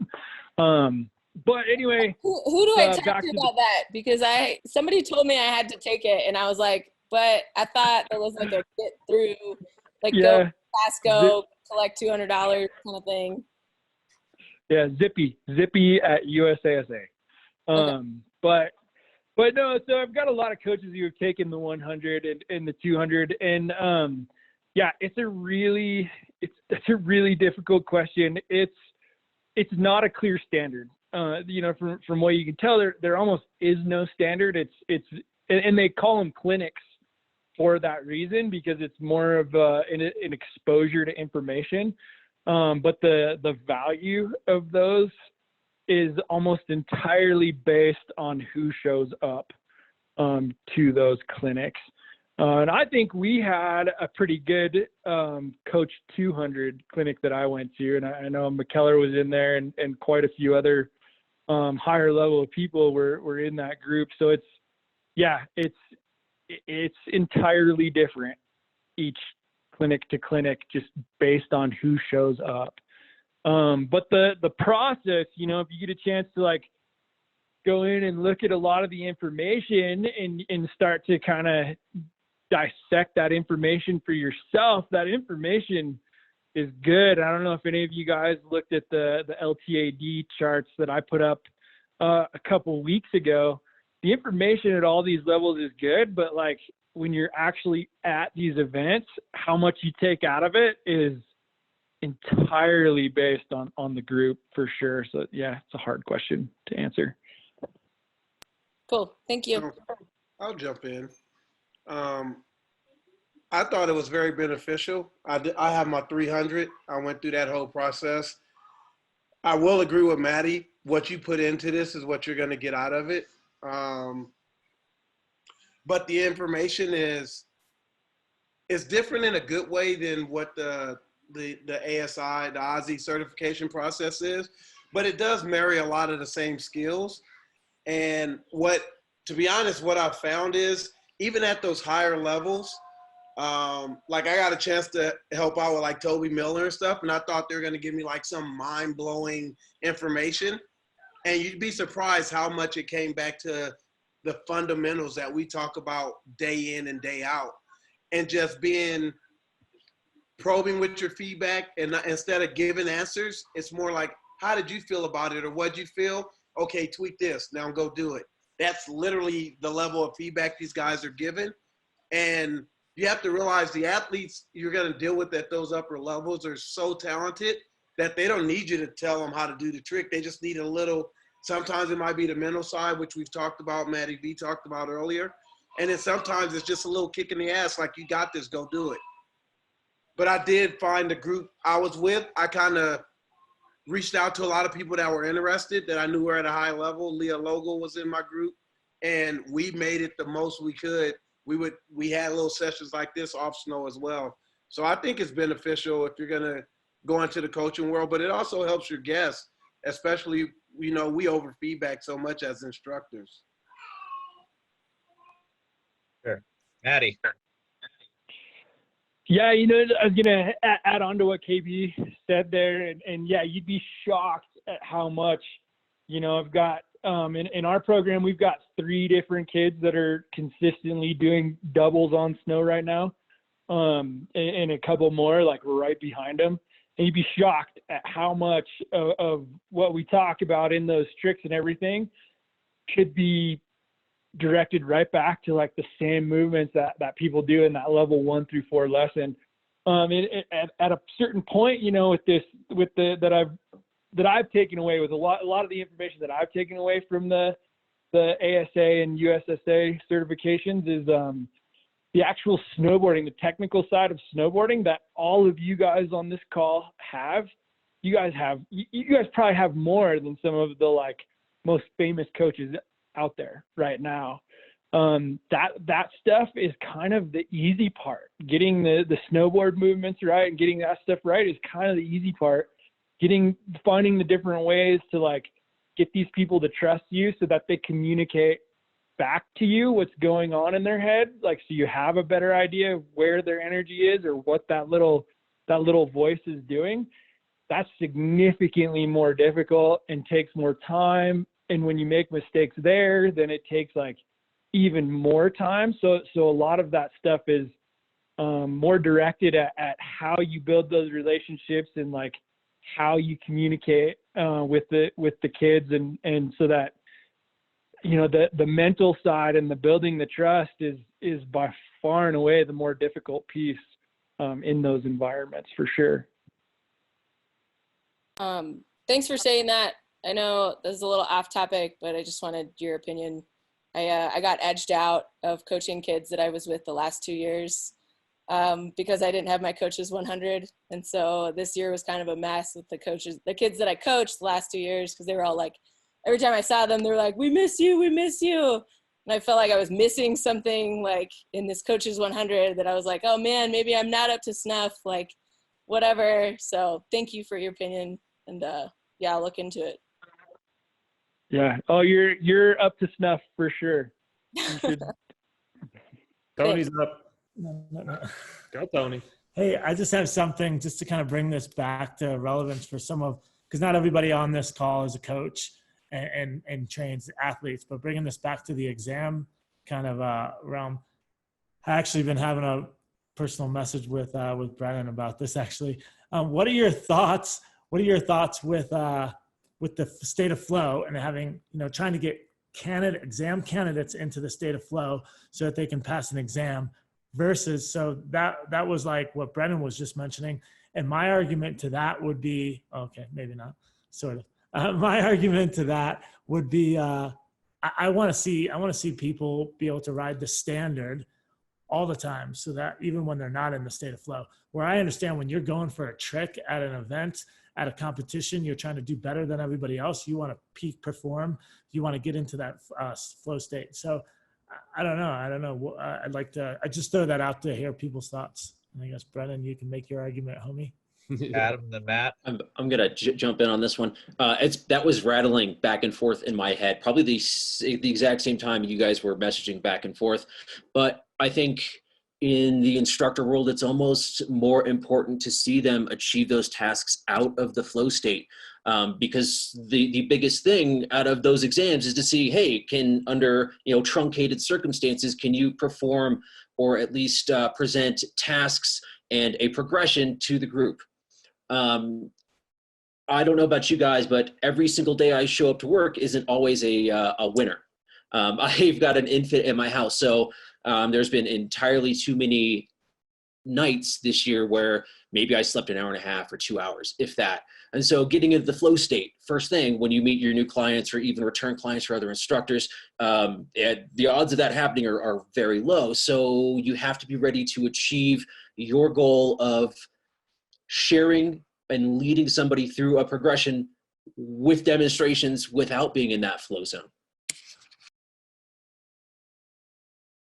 I think what we got, Drew's hand up was, he was up on the comment with this, and I think Lynn had probably something to add onto this in a second too.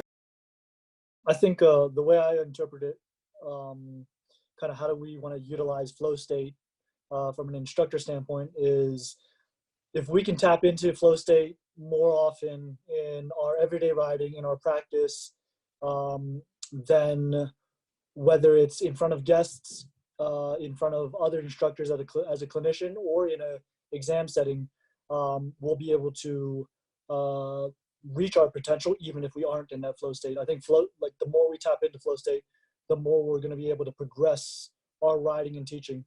So I think that's what I'm taking from this whole conversation, and how I'm going to use flow state to benefit myself and the people around me. Like Drew, you're using flow state more as a tool for you to learn and progress more than achieve a standard every single day. I think it can be both. I don't think it has to be mutually exclusive. I think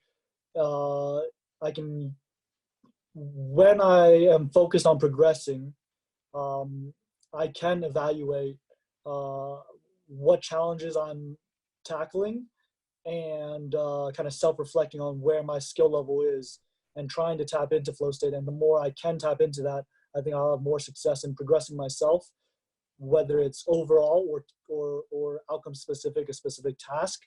And the more I am able to tap into that flow state, the more I'm able to have success on those particular outcomes, even when I'm out of the flow state. Awesome. Matty, did we skip you there a minute ago?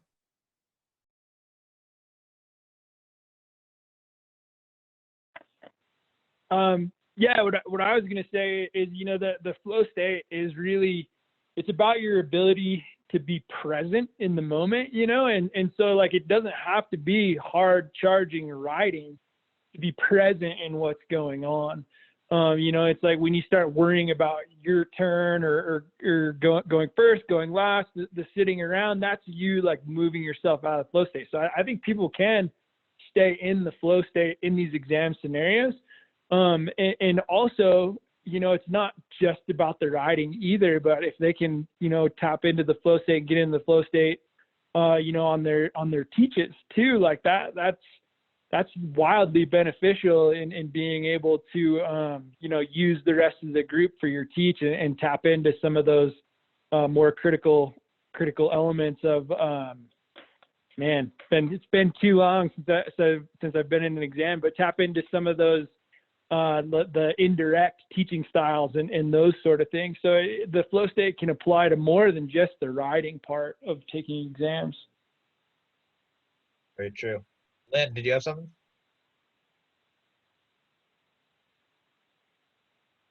So first, Matty V, I agree with you that you can get into flow state on your teach. I completely black out sometimes during my teach and don't remember anything. I see some of you guys laughing. You probably knew that already. But for flow state and exams, I don't think you have to be in a flow state for an exam. You just have to be positive mentally, and you have to be able to control the things you can control. And that way, when other things come up, it shouldn't matter. And then the other side of that is a cue. If you have a cue that you can use to make something happen, you can use that in exams, but you can also use that every day when you're teaching if you come in and you don't feel awesome, like Adam was saying, or if you just don't want to be on snow that day, you can use that cue and just get right back into it. And whether it's a flow state or whether it's something you make yourself do, which kind of sounds like a flow state, I think it's pretty similar. Awesome. Chandler? Yeah, kind of going off what Lynn was saying, like no matter what the weather is or how you're feeling or how the group is feeling it, being good at what you do is being able to bring everybody together and keep progressing and getting into that flow naturally without having to really work hard. Getting into that's natural flow, making it second nature really shows that maturity and ownership, and that's what we really need. That's all I got. Awesome. Any specific cues you guys have found that work for you or others that you're coaching?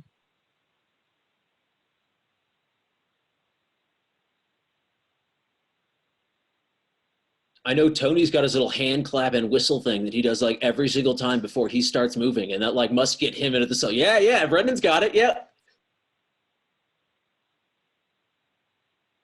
You forgot he adjusts his pants as well. He does a little, kind of shimmy. That's the one. That is the one.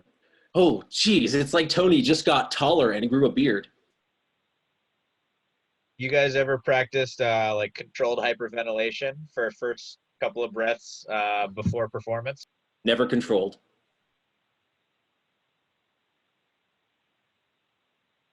Because if you take a few hyperventilatory breaths before, especially like focusing on the exhale to get rid of the CO2 that's already in your system, I don't want to quote numbers because I'm going to get it wrong, but it's a significant proportion more of oxygen uptake, and there's a longer gap before you get fatigued just from like hyperventilating. I think it's for like 30 to 45 seconds before you're about to like do heavy effort competition, but you'd have to look that up because I might have the numbers wrong. But it's, if you can get all the CO2 out of your system, you're gonna have a higher threshold to work with to, one, tap into flow state, and two, just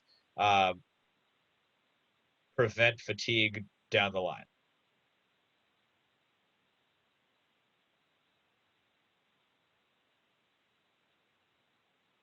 What works for you guys? Euler? Claire?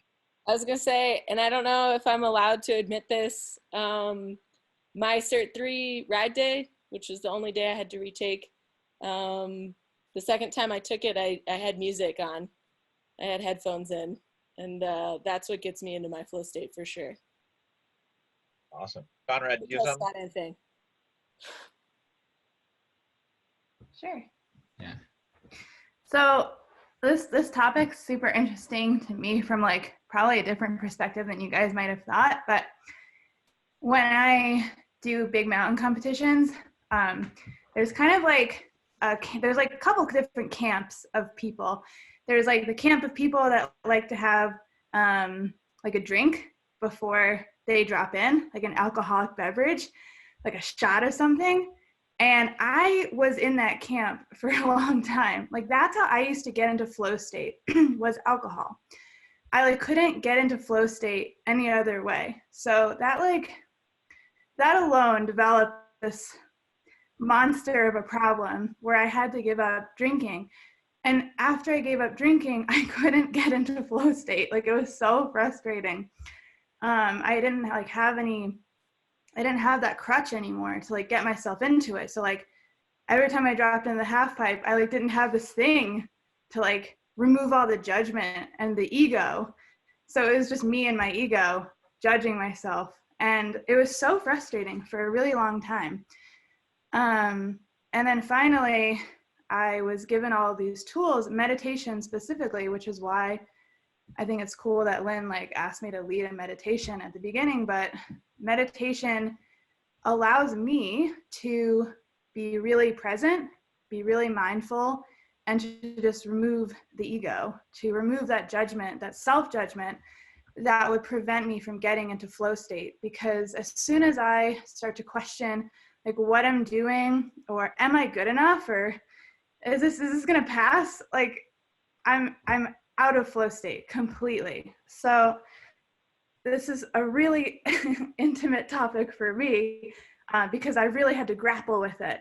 And I see people using substances to enter flow state via like marijuana or alcohol or psychedelics. And I don't think that it's necessarily like, it doesn't make anyone a bad person for doing that, but I do notice those substances being used as a huge way to enter flow state kind of like artificially, I guess. I don't know if I want to call it artificially, but just like as a way to enter it.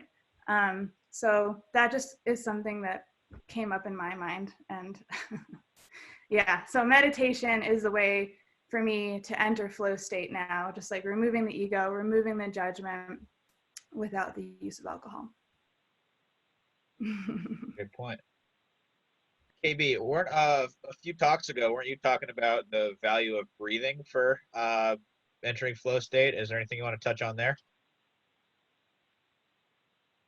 Well, I talked about breathing in general and how it helps performance, but I know for me, before I drop into any task, it's a huge breath, kind of like you're talking about, to release the negative energy, to release the CO2, etc. But I think really what it comes down to, and it's a hard thing to do, but it's really being able to quiet your mind so it's fully present, and the talent of your physical self meets the talent of your mental, right? Because there's a huge imbalance there. Mentally, we're probably far greater than we can ever do anything physically, but being able to quiet your mind and be like totally in the now, when those two meet, it's amazing. I don't necessarily try to tap into flow state. I think flow state is something that for me comes naturally just from what I did my whole life. I can tell you the best games, the best writing that I've done, it was almost like an out-of-body experience. Like I was watching myself perform. That's what it felt like. There was nothing in the past, nothing in the future. It was all about what was happening right at that moment. And I think breath can get you there. I think that's what, I forget the young lady that just spoke, but talking about meditation. Meditation is a lot about breathing and being able to quiet your mind and come into the now. And so that is one way to get there.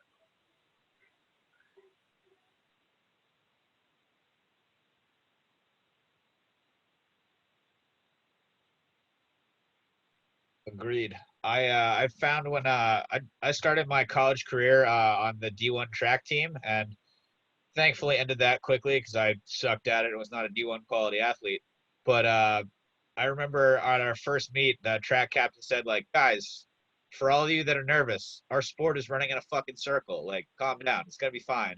And so just having that recognition of, you know, getting out of my own way and being like, all right, what's the actual task? We got a big jump, you know, and I'm bombing towards on a snowboard. Okay, I get to learn to fly real quick. Like, that's fine. Like, whatever I'm going to do, focus on the entry step into it, because focusing on the outcome is going to do me no good if I don't do the right steps to get there. So what is the one or few things I can control right now to make the most difference to make this work? And my challenge as a coach is finding ways to say that to whoever I'm coaching in as few words as possible.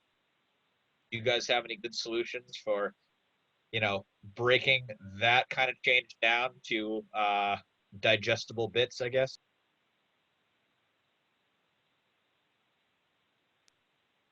Corey, what's up?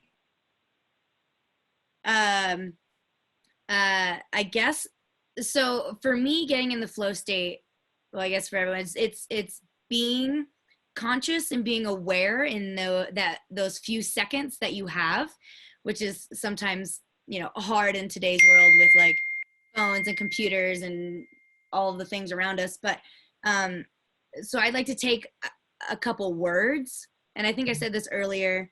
I remind myself to breathe, which then, allows me to concentrate on my breath.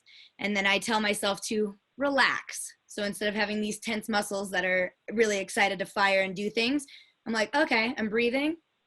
All right, I'm relaxing. And then finally, I'm very kinesthetic. And so anyone who's gone riding with me, I'm sure anyone that's taken an exam with me, if you're watching me closely, right before I do something, I'm like I have these like little, these ticks.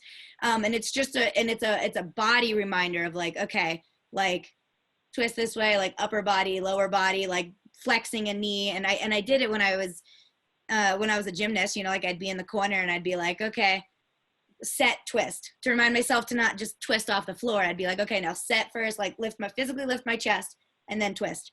And that works for me because it's something I do every single time I like drop into a half pipe, hit a rail, hit a jump, whether I've done it a million times or not. And at this point it's become a habit that, and it only takes me a second. I'm like, breathe, relax, go. And like, that's it. And that's all I need. But because it is so rehearsed, it's something that kind of just calms me down and brings me into the moment really quickly, which I think for some people is hard. It's hard to do. So it's something that you have to practice.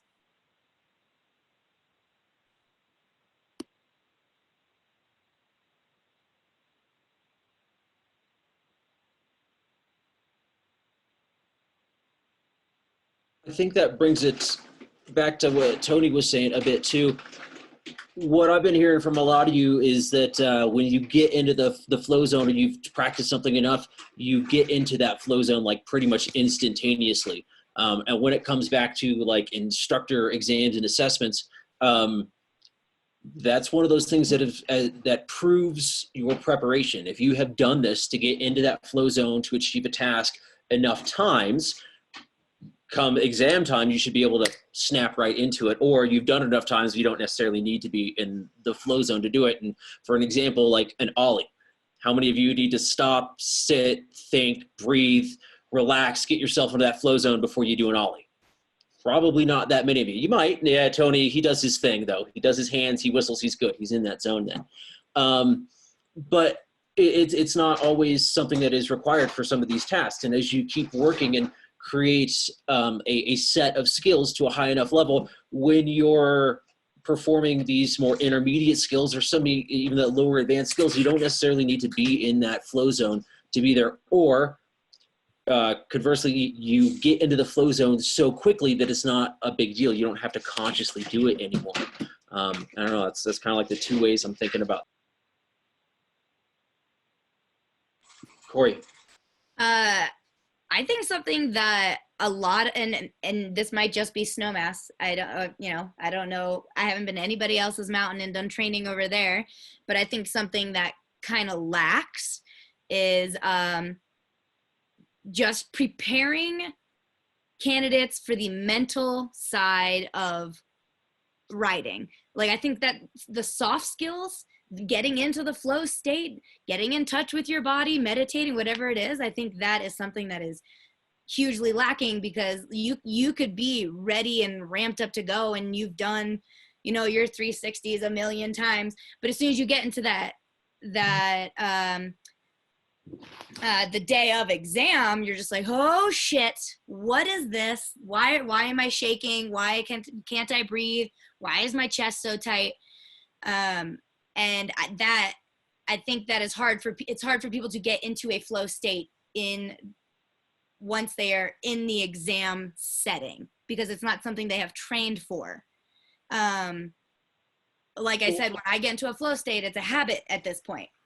And isn't that something kind of used to emulate the same kind of like nervousness and anxiety that you'll have with like brand new guests that you've never met before, that are from Europe, who've, they've been riding all over the place. Like, okay, now you're going to teach me 360s today. Okay.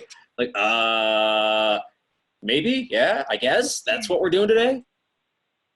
I think it's kind of set up in similar situations. The only difference is for an assessment, you know full well that those are coming.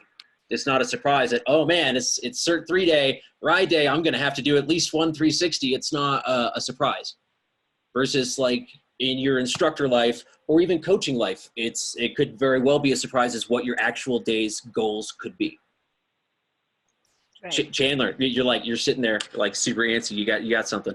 I was relating to, overall, your riding and your teaching should be, spot on no matter what, but I agree, it does come on like what mountain that you train on or you work at. So not every single mountain has a half pipe or has like certain type of terrain or to clientele that, the clientele that would come to Eldora versus like, Beaver Creek or Snowmass is a huge different game. So not everyone has that, that exposure.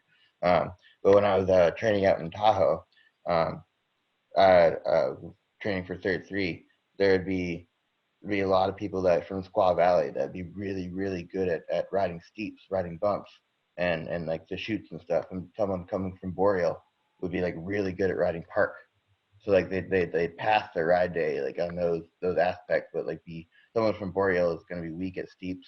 Someone at Squaw is going to be maybe a little weak at park. But you know, you got to get yourself out there and go train and go to other mountains and ride, and then you know go teach different clienteles depending on if it's a day tripper, a regional tripper, or like a world destination. You got to get yourself out there, and that's just going to give you the whole cup of worms and be able to build your bag of tricks. That's all I got. I have a question for everybody. What's the most eye-opening thing you've heard either today or in any of these weekly talks? I'm super interested in the micro and macro flow states. I'm definitely going to nerd out on those two a little bit more because I have a feeling I tend to get into micro flow states more than macro flow state.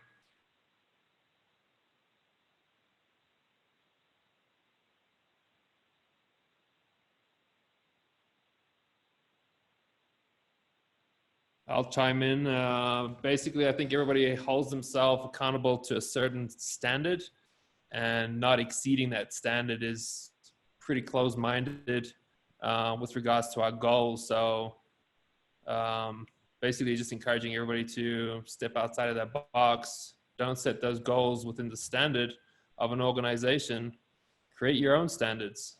Get out there, make your own task, whatever. It's more about how you identify with what you're doing, then try and cram it into what a manual will teach you how to do. So if this RMT is something that you really want to go for, yeah, throw that manual out the window and basically just get after it. And how can you take yourself to the next level? So draw off other people's education, not just snowboarding, but you know, you go try something new, see how that intimidates you, and really identify within yourself, why are you doing this to begin with? So that way you can build yourself up for any circumstance. So if it is an RMT exam, it's in the bag, you have it already. Could we call that adjustable self-standard the McKellar level?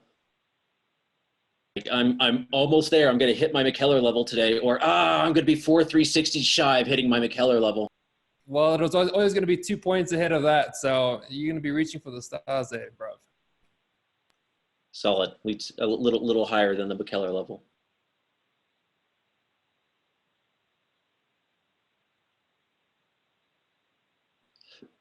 Right on, crew. You know, we've been at this for a couple of hours now. I want to say thank you to everybody, but it seems like we're kind of starting to wind down a little bit for this evening as well. Lynn, do you know when the next talk is going to be? Have you already planned that one out for us? So the next one is going to be this Thursday, the 2nd of April. There's a PSIA talk that same day. I think Chris is giving it. So I was thinking we could do it at maybe 6 p.m. or 6:30 p.m. here. That way we don't conflict or compete. What do you guys think? Would anyone like to present? I volunteer Macri. I was going to say the same thing. That's funny. I volunteered Brennan Metzler. That's funny. I was not going to say the same thing. I'm giving a talk tomorrow for RM. I'd be happy to bring it up to the trainer level as more of a discussion. I'd be happy to jump in. It's more instructory, but I'd be happy to talk on Thursday, but it'd be more open dialogue than presentation. Are you guys? I want to know what the group wants to know about. I don't want to just blindly throw stuff out, to be honest. Yeah. So what are people interested in? I'd be stoked to hear some suggestions, but I'm happy to present if there's nobody else that wants to. You guys just got an open invitation from Brendan and Tony to tell them what to say. Oh, there he is. So I'll just put a little, not exactly, but there has been a lot of like soft skill talk. So something a little more hard skill focused might be nice, just to have a little more technical conversation, since we've been talking a lot about mental training, flow state, all of that, stuff for a while. So Brennan or Tony, what about options or biomechanical options for a low edge angle in various terrain? What do you You think? want me to be good at this, like an expert in the subject to lead the talk? Because that's not me. I think either of you guys. That's a Tony. Okay. You guys can pick topics. That's cool. You guys should do a talk through the 6 fundamentals. Oh, my God. I actually think that's a good one.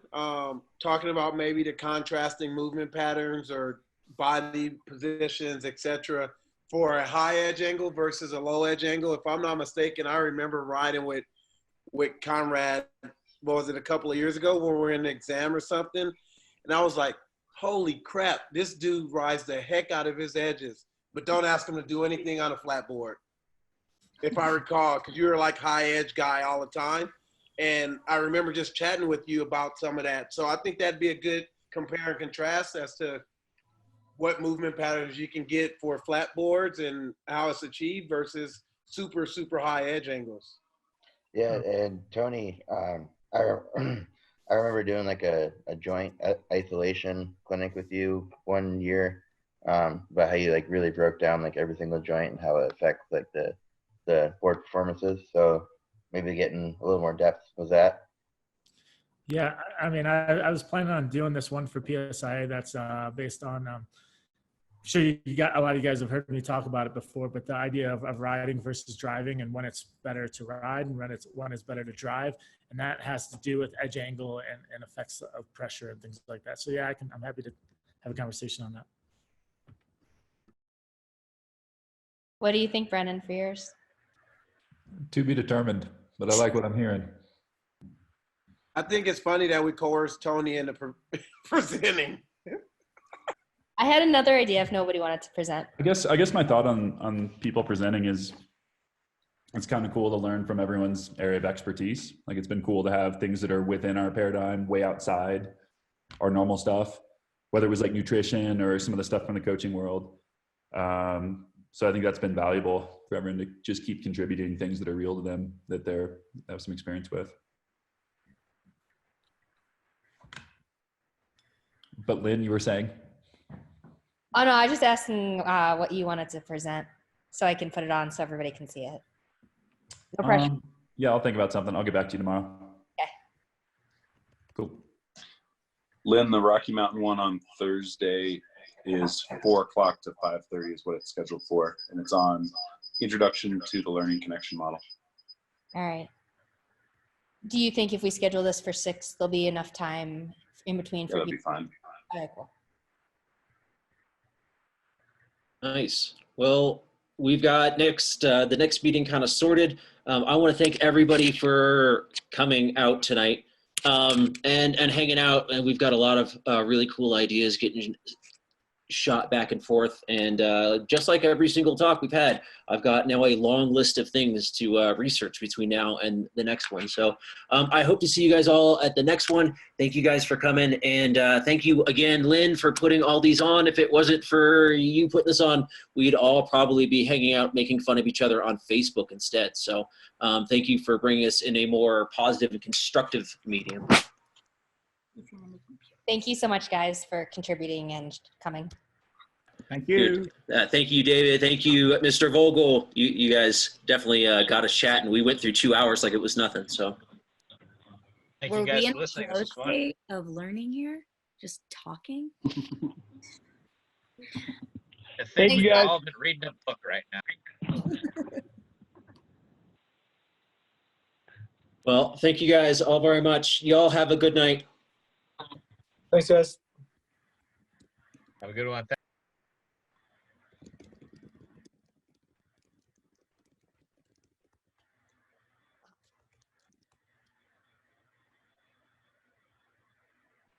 Hey, thanks again, Lynn. Thank you, Adam.